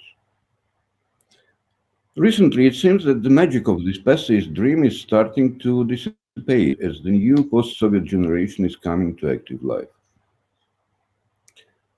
The last period of the Russian history shows the astonishing reverse evolution of utopian cycles. A failed project of a communist utopia is replaced by a dubiously successful project of a capitalist utopia, which in turn develops into a concept of a conservative utopia. The latter, it seems to me, has negligible chances of implementation. However, not only the utopian projects themselves, but also their collapses and dystopias make history move forward. Thank you. It was my statement, personal rather. Thank you, Mr. Voronkov. It was a great pleasure to have you here, all of you, all three panelists, and with your crucial statements. I think they were absolutely brilliant for this conference. And I think now we can proceed to the discussion between the speakers to address the questions submitted by the public. At this point, I should also tell you that our conference is being recorded, so you may find it in the next few days on YouTube and on our Facebook page.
So now we will have all our speakers back all together in order to have a discussion between them.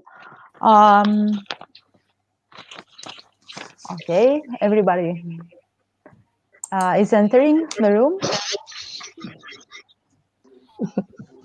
Okay. Okay, so I have a few questions submitted by the public, and well, I think I should address the first one to Mrs. Misirloglu, because it's personally addressed to her. Well, short question, but big issue. So why art should completely lie outside public reason? Is it too rational to be included in the space of reasons? Angeliki, if you please can repeat, because I didn't hear the question. There was a noise from somewhere. Absolutely. So why art should completely lie outside public reason? Is it too rational to be included in the space for reasons? Not at all, but why would someone assume that? Why art should completely lie outside? I think that's what we're saying. I mean, all this inclusive agenda is within public reason. Mm-hmm. And the claim... Excuse me, I have to say that could you please, all speakers except for Mrs. Misirloglu, have their microphones closed, because the sound is really interfering. Thank you. Well, my answer is quite short, because I think that it was quite clear, at least from my point of view, that the whole project and this contingent nature of the new museum ethics I was referring to, I think that it lies completely within the public domain and the public reason also. All this this inclusive agenda has to do with the democratization of the arts within the arts institutions. Mm-hmm. Okay, it's very, very clear, your statement. Okay, next I have a question even shorter. And it is not addressed to someone personally, but I think most of you will have an answer for it. So please just raise your hands. So is utopian art a socially engaged art? Okay. Mrs. Lauder. I mean, my experience, which is purely based on the Russian experiment, is that most of these utopian projects during the revolutionary period, just before and afterwards, were very much socially engaged. Whether people realized the complexity of the social structure within which they were operating is another problem, and whether they understood the issues of the imperfectibility stroke perfectibility of man is another issue. But what they were all doing was trying to create structures in which men could and women could realize their full potential, and in which were very much socially oriented. And this is particularly of Tatlin, of Anton Levinsky, and of the theorists like Arvatov and Punin. They all felt they were all committed to the revolution as a sense of social uprising. Even Malevich talked about the sense of the revolution as something which opened up new vistas and enabled him to kind of create art for everyone. And so I think, yes, it was very social. Whether it's inevitable that utopian art has a social dimension is a completely other question. But I think in Russia, at that particular moment, it had a very strong social dimension and a very strong social commitment. Well, I think regarding at least the Russian avant-garde, it would be very challenging for us to see this art outside this context. Absolutely, absolutely. But I think people have tried to, and certainly the West kind of strips certain elements of Malevich's work and indeed of Tatlin's work from its kind of very utopian rationale and this very this almost messianic, no, that's not perhaps the word to use, but this very strong urge to create a new society for everyone. Tatlin giving flight to every man, to liberate socialist man, liberate him from gravity, which is a sort of metaphor for liberating him from all the oppression, political and social, which he has experienced in the past. And equally, the Monument to the Third International is an incredibly utopian image. It's a structure which will act as a beacon, sending out information, allowing people to become free. I mean, so I feel that it's very much embedded in these artists and this kind of environment. And I don't have any experience of other utopian situations, such as perhaps the Paris Commune or whatever, to kind of judge about art elsewhere. But in Russia, it's very much, and I think it's very difficult to see these things in this way, but they have been interpreted formally and they have been stripped of this kind of strong ideological message in the West, and particularly Malevich, who is seen as a spiritual artist, whereas in fact Unavis in Vitebsk was intended to kind of transform the world, to create a suprematist utopia. Mm-hmm. Yes. Thank you so much, Mrs. Lauder. I think Mr. Jonas would also like to contribute to the question.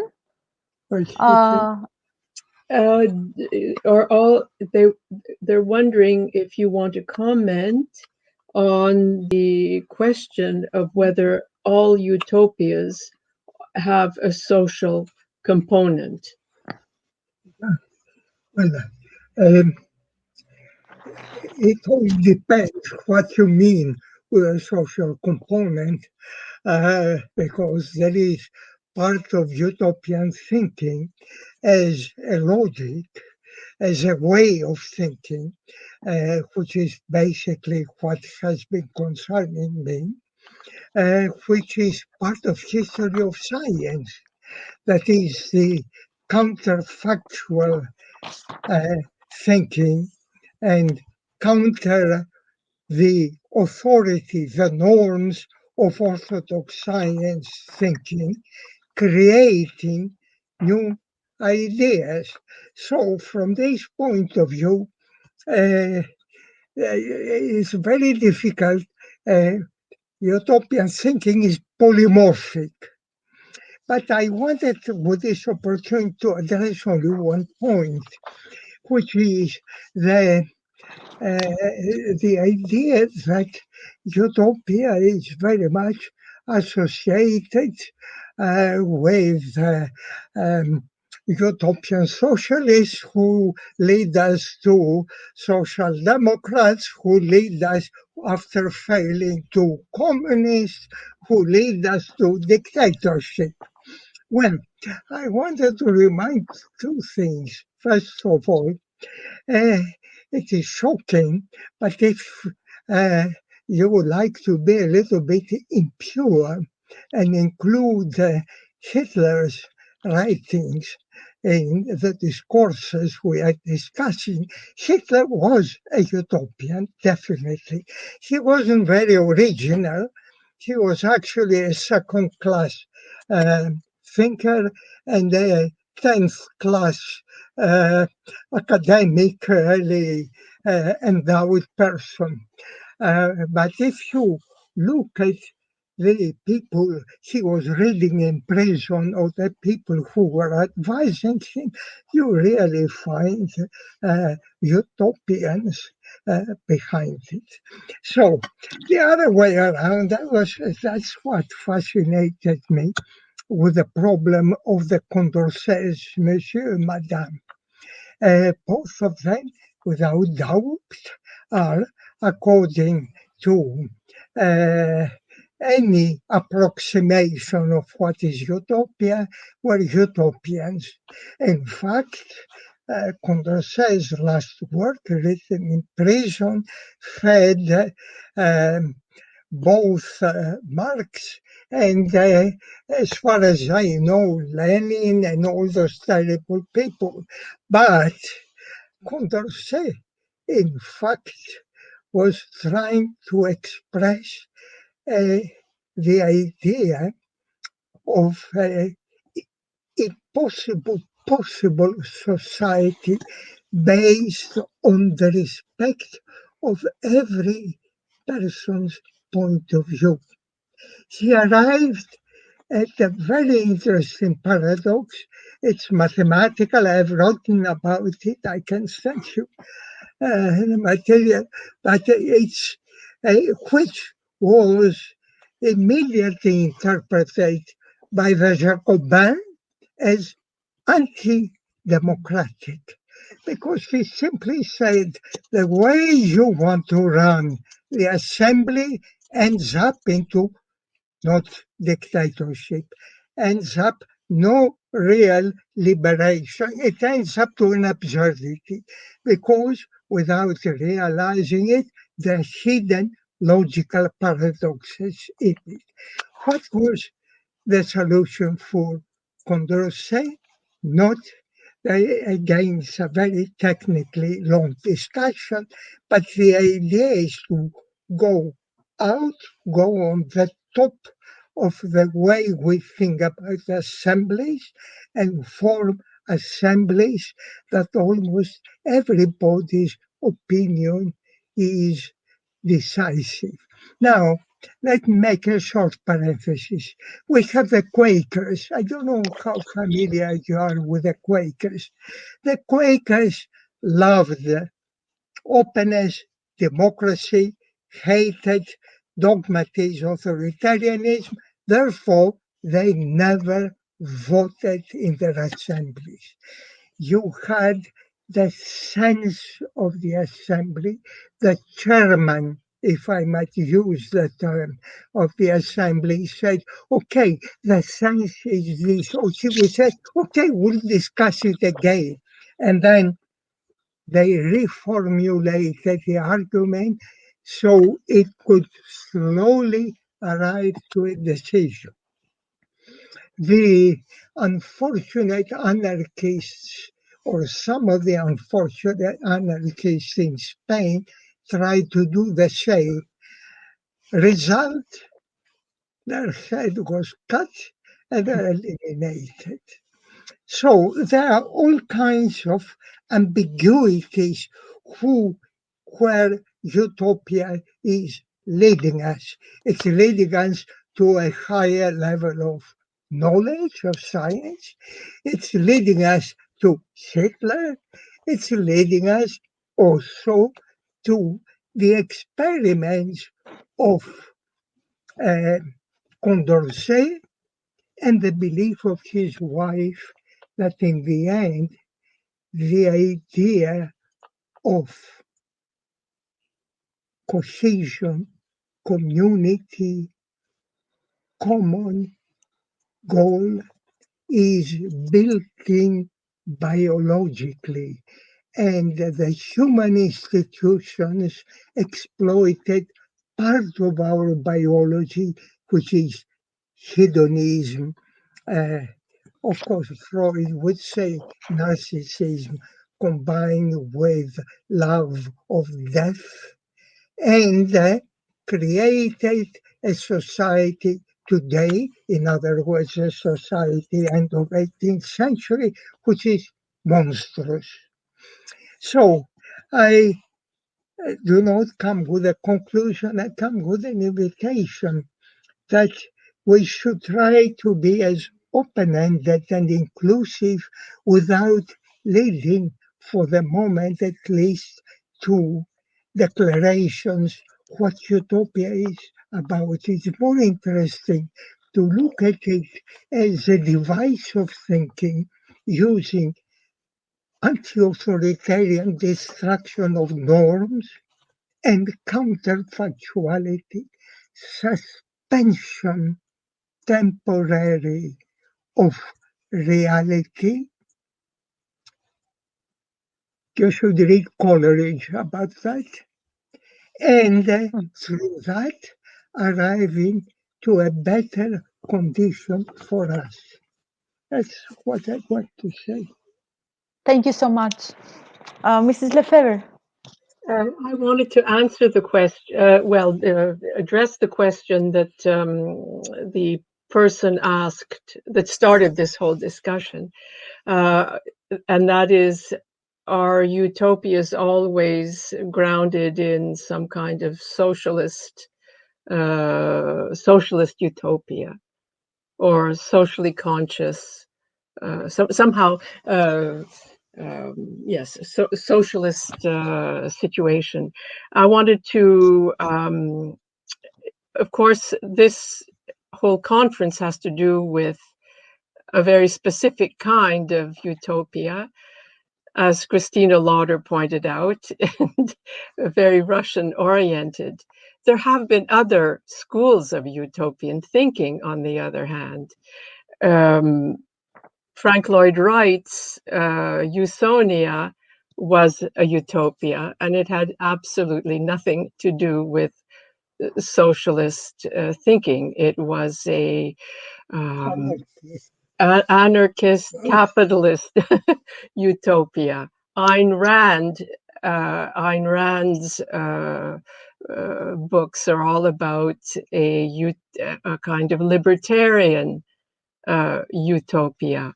Buckminster Fuller's writings and vision are very much a technocratic, technological utopia.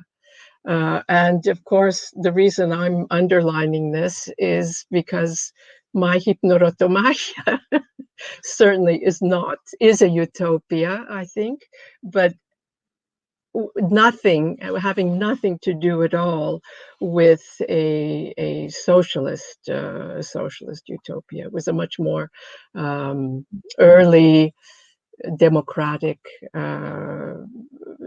social order, early bourgeois social order. So sorry, may I explain? Really, I didn't say that all utopias were socialist. I simply no. I didn't only respond in respect to the area that I knew about Russia. So I want to clear that up in case I didn't make it clear. No, I didn't make it. I didn't make myself clear. That's what I thought I was saying about you. The way talking about the 1917 sculptors and monumentalists, maybe it would be interesting to see. I'm not a Russian specialist at all, although my grandmother was in Novorossiysk. If there were people who said in their utopian vision, a city of the future, a communist city, should have no monuments of whatever kind. That's very interesting. Okay, we have Mr. Seralp and then Mr. Takis would like to contribute. So, Mr. Seralp, please. Very briefly, I think this is very fascinating discussion. It touches to the point Marco Goldini make. I think even in relation to class, social class as a class struggle. I would contribute maybe thinking in linking this to the idea of organizational forms in Bogdanov, because all technology and for him class struggle is kind of struggle between organizational forms, which means every social class has an image of society or a form by using ideological and using these forms try to reorganize society in this shape, in this form, or I couldn't formulate it well, but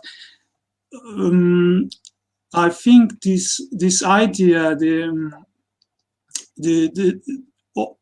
existence of varieties of utopian thinking is also similar to like scientific thinking, critical thinking, like we see critical thinking in Adam Smith or early, like Kant, has different form of critic than later formulations of critical thinking, like scientific thinking of positivists are very different than later post-positivist or anti-positivist. I think Bogdanov's crucial position in all this discussion, like his Utopia, for example, in Red Star, there are problems. It's not like idealistic, all solutions, like the planet is in trouble, production causing trouble. It's not a utopia going to solve everything. So his scientific thinking is also open, very close to Marx's own. Critical, in a sense, is open. He reads, for example, Ernst Mach influences his thoughts, which also influence Austrian economists like Mises, Hayek. Mach has an influence on Einstein also. This openness to counter, the way Lenin criticized Bogdanov in materialism and empirical-criticism is because he's influenced by bourgeois thinkers, like idealists they call, but they are actually materialist and natural monist thinkers he's targeting, while influence of Hegel is not a problem at all. He's the ideal of most iconic figure of idealism. This is not a problem. This kind of authoritarian thinking about objective truth, for example, it's a dead end, I think, leading to it's not the utopia itself, but how do you conceive it? How do you bring it as a project? This is, I think, this is where tragedy and anti-utopia lies. And Zamatian, I think, he writes in 1921 that he sees where Red Star goes to, like Bogdanov said at the same time. So it's not, I think, I just cut here because I don't want to take too much time, but it's a great discussion. Great. Thank you very much, Mr. Seralp. And now Mr. Takis would like to contribute. Yeah. Thank you. Should I say a word about that? It's a very interesting argument, but I don't know if I understood it completely. But one point interested me actually, which is your reference to class. In a way, consistently, if we follow the texts of which we might call them utopian, this kind of fuzzy, foggy path from the time, I'm not talking about primordial times, but from the time of Lycurgus. Lycurgus established Sparta, a new Sparta, on the basis that no class was possible. And we see that coming back again and again. And interestingly, their claim to be the leaders of the Greeks versus the Athenians was that they had the perfect society. That's why they were winning the wars, but also they did not have internal fights as Athens constantly had, exiling its people, killing its prominent minds like Socrates and so on. So the idea of a classless society is utopian, and it can be interpreted through the one aspect of utopia, which is the legal aspect, the construction of norms that do not permit the development of classes. But there is also another path, which is not norms, but facts. That is the path of science. And the argument is, in this case of a classless society, the argument of Madame Condorcet, actually other people had said that before, that human nature is classless. Not because they all have heads and blood and zizi or whatever, but because implanted in their mind was the sense of affection. In other words, the Catholics would say communitas. Thank you, Mr. Jonis. I think we are out of time. We're closing. Would you like to say something conclusive, and then Mr. Takis and have a word?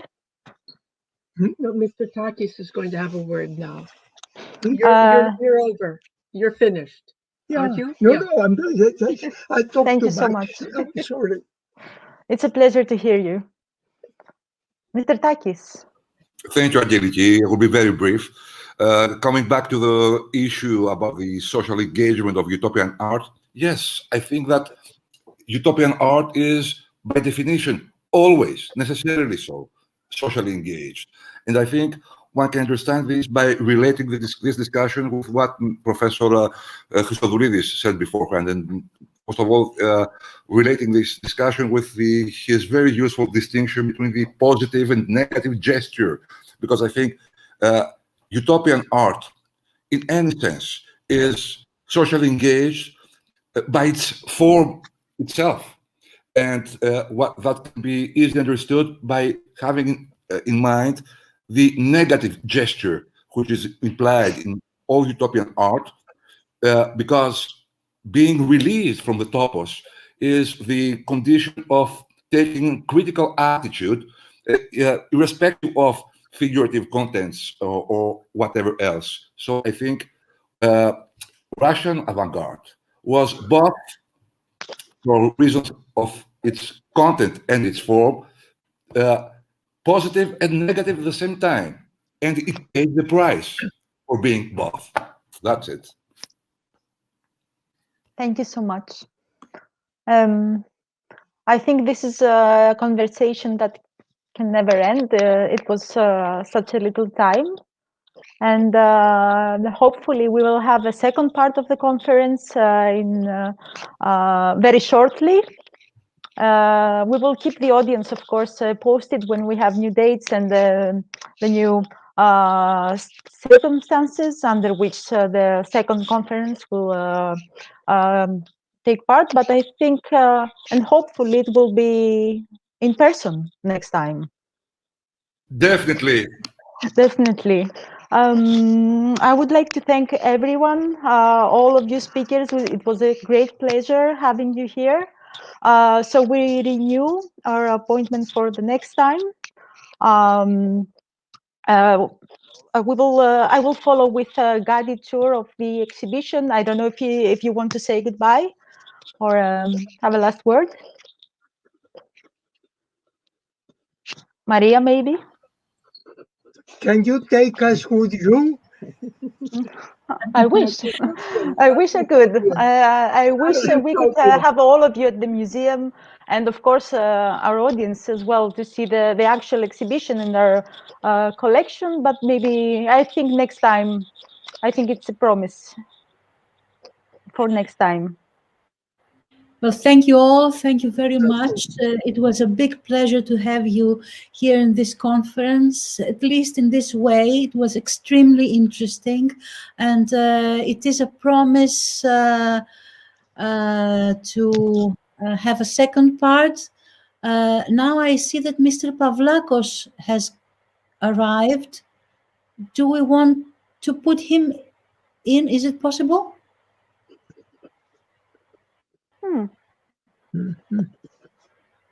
No? I think he can be here right about now, in a moment. Okay. He sent us a message that he had something urgent with the university, but he rushed to meet us, so he will be here in a second, and I think that he will have a few minutes to say a word. In the meantime, I have to thank you very much, to say that we will be very glad to meet you again live, not online, in Thessaloniki, and to thank very much the organizers of this event, Live Media and Symboli, for the support of the technical part, which was, I think, very well done. Okay, this is what I wanted to say. Hello, Mr. Pavlakos. You made it finally at the very end. So you can have your own state now, before we go to the guiding tour of the Utopia Revisited exhibition that is right now on the walls of our closed museums. Thank you very much. I really have to apologize for coming so late. Unfortunately, as you can see, I was in a formal panel appointing people, so it was impossible to get out sooner. And I also apologize for jumping in without having followed any of the amazing talks. So I will have to say a few thoughts, hoping that they might be of some interest. In this context of utopias, what intrigues me very much is this idea of utopia as a condition for the possibility of things that we live or experience. So take, for instance, the idea of knowledge. We have knowledge of things. And so what makes it possible that we have the knowledge we have? So take, community, society, and so on. Take action. So there is, we know what a good action or a right action and a wrong action is. And so I see the discourse of utopia as useful in terms of coming into to examine the conditions for the possibility those things that we experience, such as, for instance, right action or wrong action. And so I think this type of thinking about utopia contrasts it with perhaps a kind of more traditional way, where the utopia is about something that is ideal and is remote from what is really here, more mundane. And these more traditional views, by building this dualism and the gap in between the real and the ideal, also struggle to bridge it. In this more traditional view, for instance, what is true, beautiful, just is something that is part of the essence of things, or the nature of things. And what I'm looking at is more about what enables, what are the presuppositions for our experiences of truth, beauty, knowledge. Those of course who have spent time on the history of ideas, they see already that these two visions can be mapped against a more traditional view, maybe more ancient view, where the true, the beautiful, and the just are parts of the essences of the world. And then the view I'm proposing is a little bit more modern. We have it with Kant.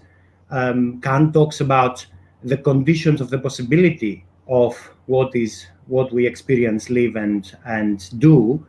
And then, of course, even later, in a kind of more pragmatic sort of tradition of thinking with Wittgenstein, where you have, rules are standards which guide, as it were, the construction of our knowledge, of our action, and so on. So there is this type of contrast, I think. On the one hand, the utopia that is about things that outside what is real and here and now, and then we need to bridge that. And the other view that is about us constructing experiences, knowledge, action, the political community, according to standards that are the presuppositions of what we are already inside.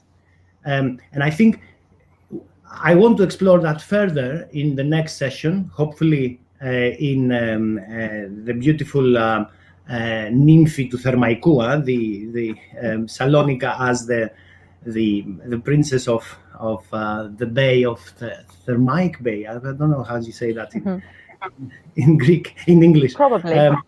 Probably. And so I want to go to this, to explore this sort of more constructivist view, where the utopia is really part of the possibility of what we are immersed in already.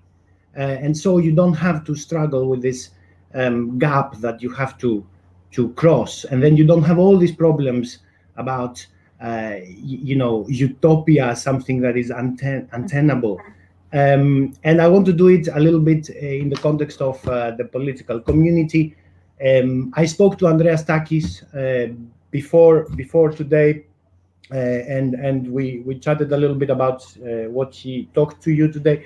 And I think we are a little bit in the same line or the same project. And I would like to explore this more constructivist, as it were, approach to utopias with respect to political community. What is political relations beyond established state borders? So the idea of a political community that cuts across the established map, the political map of the world. So you have relations that are political that cut across what is already fixed, what is fixed according to the institutional boundaries as we know them today. And I'll stop here. I hope that this offers a little bit, gives a hint of what I'm hoping to do. And thank you very much for listening out at this late stage. And I look forward to the exhibition, actually. And thank you. We're very glad that we made it on time, in the nick of time. But it was brilliant. Thank you very much. And right next, we will proceed to the 360 virtual tour of the exhibition.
And the art of the Russian avant-garde. Our exhibition is currently at our headquarters, the Museum of Modern Art in Thessaloniki. And of course, it's an exhibition that that is adjacent to our conference, and it elaborates on the matter of utopia, and specifically on the utopian thinking in the era of the Russian avant-garde. We will, after this guided tour, we will give you a link so that you can connect. And you can browse our collection and navigate yourself in the exhibition in your own time, and have the time to explore and browse all the works on display. This exhibition was actually structured in various chapters that elaborate on various ideas and aspects of utopia in the era of the Russian avant-garde in the early 20th century. Here you will also find some excerpts from texts by authors and poets and politicians and artists of the period that were actually quite a few of them were already mentioned by the speakers earlier in the conference. So this is our first chapter of the exhibition. It is a chapter that is dedicated mostly in the in the genesis of the avant-garde, at the time where Western modernism really had its impact on Russian art in the beginning of the 20th century. The title of this chapter is In the Name of the New Life to Come. It is actually a quote of Nikolai Ryabushinsky. You can see with the arrows, you can get closer to the works, and you can find their details here. And by clicking on the works, you can zoom in on the images. There are so many works in this exhibition, it would take over 2 hours to elaborate on all of them, but I will show you some of those which I think are very close to utopian thinking. For example, this is one of our very early works. It belongs, it belongs to Ivan Kliun. It belongs to the artistic movement of symbolism, which was very popular, very widespread at that time in Russia. The symbolists were very much mesmerized by new perception of life and the world. They were very much interested in exploring the world beyond, in matters of death, of afterlife. And here you can see in this work, which is not very avant-garde in a way that we have established the concept of the avant-garde in our minds. It's very early, it's from 1910. So you can see here, it's a portrait of the artist's wife. And on the background, you can see a very frail lying woman. And even further, you can see some figures that are, look like shadows. This whole the issue of the painting is the premonition of death. At that time, the wife of the artist was seriously sick, and he was convinced that she would die. So you can see how realistic this living image is here at the front, and on the background, we can see a world a little more shady, a little less discreet. So we can see that the artist has a glance in a world beyond. We can proceed to the next chapter. This chapter has the title, "We Arm the World Against Ourselves." It's actually a line from the futurist opera Victory Over the Sun, which is the ultimate futuristic work presented in 1913. It was actually an opera made by Alexei Kruchonych, the futurist poet, and Velimir Khlebnikov, the painter Kazimir Malevich, and the painter and musician Mikhail Matyushin. The Victory Over the Sun, the plot of this play is actually very provocative, because it actually calls for the disruption of logic. The artists call for a complete negation of logic and the establishment of a new world. I will proceed to show you a painting by Lyubov Popova. It's a very important work that belongs to the movement of Cubofuturism.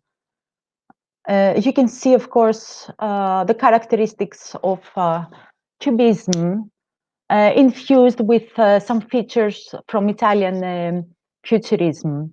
The title of the work is Traveling Woman. And of course, we cannot see a traveling woman. We can barely see a woman. Maybe even some of the some features, maybe we can see stairs here, or a floor. But you can see here these wheels that remind us the wheels of a train in motion.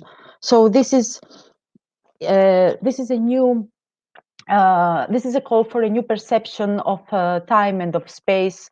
It's a call for a new perception of the world that we see around us. I will proceed to the next chapter. This is a work by Vsevolod Sulimou Samuilo. And I would like to focus on this work, The Head by Pavel Filonov. This is an exceptional artist, but he's sui generis. We cannot so easily include him or categorize him. Art-Costakis said that when he would see a work by Pavel Filonov, he felt that he would die.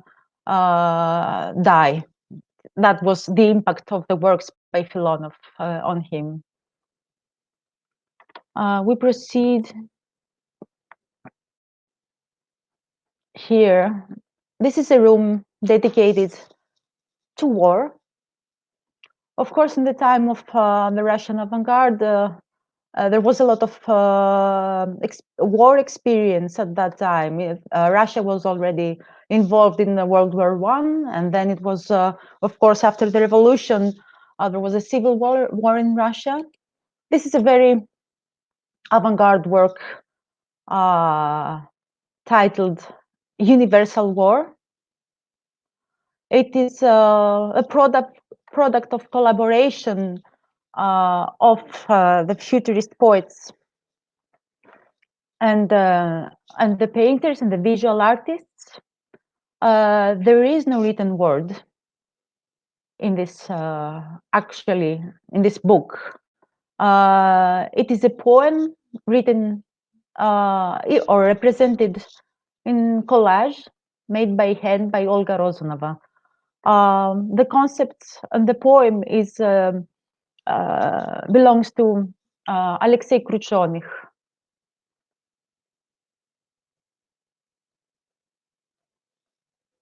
We can see here how the word is replaced by abstract images.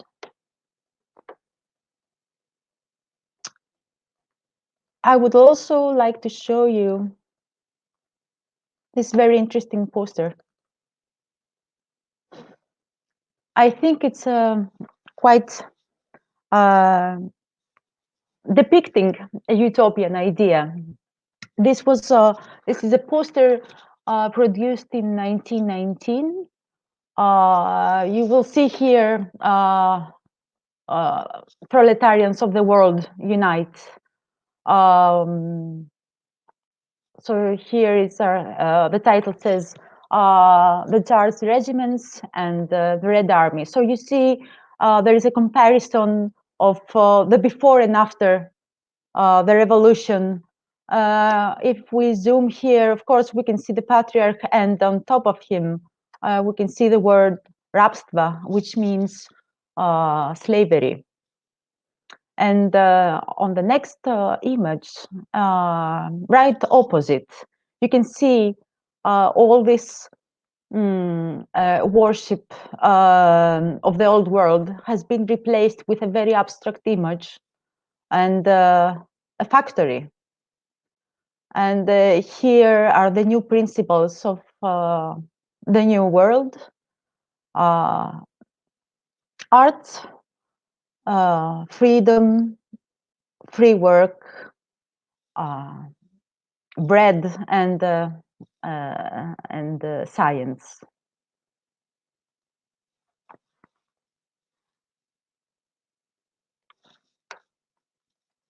So now I will move on.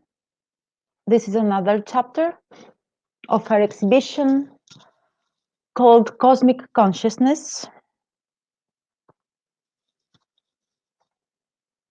These are actually works by a certain group of artists who were students at the School of Fine Arts in the early 20s, students of Mikhail Matyushin, and the department was called the Department of Organic Culture.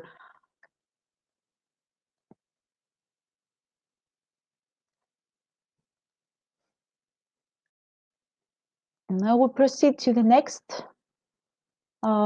chapter of the exhibition, which of course focuses on suprematism. And here you can see the famous 010 exhibition of 1915. in which Malevich proposed suprematism, and of course he placed the famous black quadrilateral on white background right at the corner of the room in a very iconoclastic gesture.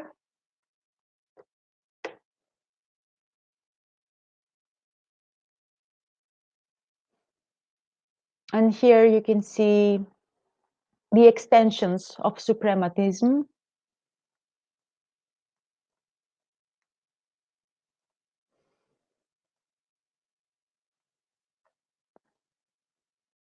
So now I will proceed in a chapter that is, I think, quite interesting. This chapter is called Astronomy and Architecture.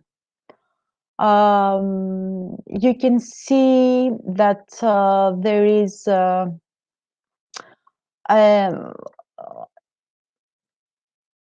kind of depiction of cosmic space and aspirations for space travel.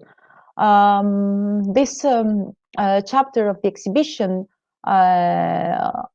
in this chapter, we also show some texts by very important thinkers of that time, such as Nikolai Fyodorov, who was a philosopher that proposed his philosophy of common task. That's how it was. His work was called, and he called for universal brotherhood based on resurrection and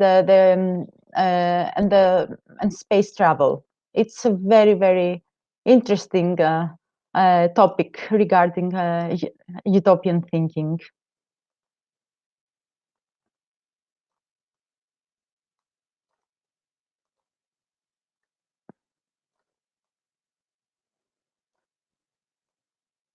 So now I will proceed to the second floor of the exhibition of the museum. Yes. And here we are now chronologically right after the revolution and the beginning of constructivism. At that time, right after the revolution, the artists of the avant-garde movements, they considered themselves as workers, not as artists in the bourgeois sense, but as workers for building of the new society.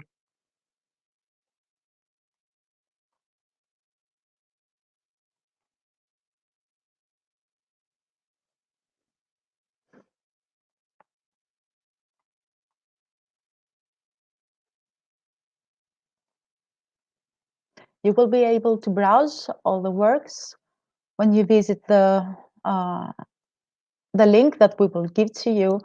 As you can see here, on the wall, there is an excerpt from Boris Arbatov's text on materialized utopia.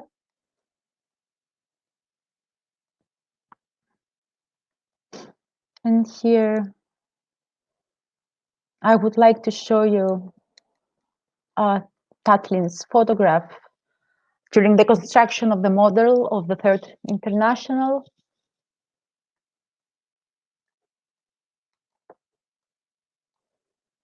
Alexei Babichev's model for a monument to Sverdlov. You can see here, actually, this is the logo of our conference as well. This is a work by Gustav Krutzis. It was meant to be an illustration for Alexei Kruchonik's book. Of course, we can see what we recognize here is an architectural study. What is interesting in Krutzis is that all of his constructions, they are balanced whichever way we turn them. Even if they are upside down, there is a certain balance to them.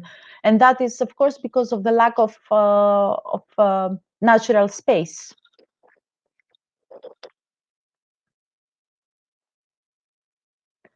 And here we will proceed to the next chapter, which is called Art into Technology. It's actually dedicated to the program for the electrification of the whole country, envisioned by Lenin. This is a photo montage by Gustav Klucis again, showing Lenin bringing electricity in the new city. Well, and in this room, maybe you will recognize this sculpture from Mrs. Sansanoglu's speech. This is the only surviving piece from Vladimir Tatlin's flying apparatus, the Letatlin. Here you can see the sculpture. This is a wing strut for Letatlin.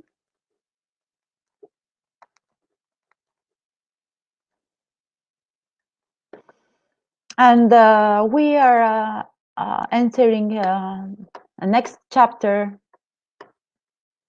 of the exhibition called Scientific Organization of Labor. Of course, this comes from Alexei Gastev's work. And this painting by Gustav Klucis again is actually the principles of the scientific organization of labor. You can see the text here. You can discern some writing by Gustav Klucis. And here there is also a quote by Alexander Bogdanov.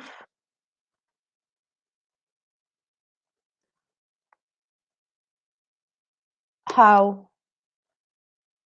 we must work. Sorry.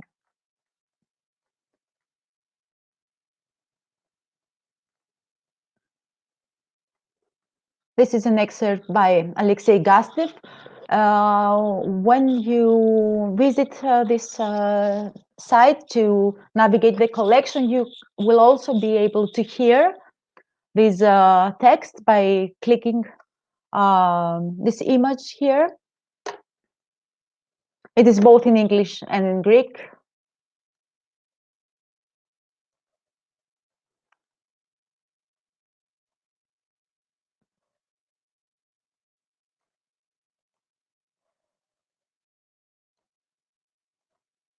And here we will enter the last section of the exhibition, titled Engineers of the Human Soul. Of course, this is a famous quote by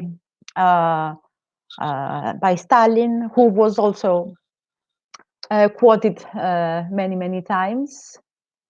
And here in these works, we can see the different directions the artist took during the establishment of socialist realism as the only accepted norm of art in the 30s.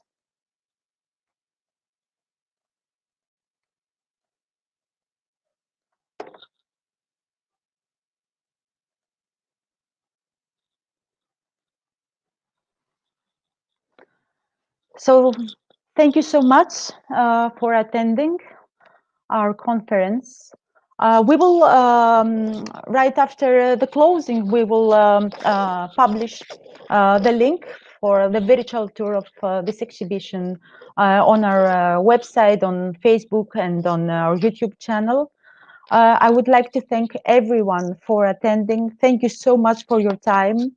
I would like to thank the speakers as well as the audience, of course, that stayed with us and showed such an interest in our work. As we said earlier, we promise that we will make a second part of the conference next time in person, hopefully in our museum in Thessaloniki, at the Museum of Modern Art, Art-Costakis collection. At this point, I would like to thank Symboli and Live Media for their help, their technical support, and their fantastic experience in organizing and realizing this event. Thank you very much, all of you. Have a good night.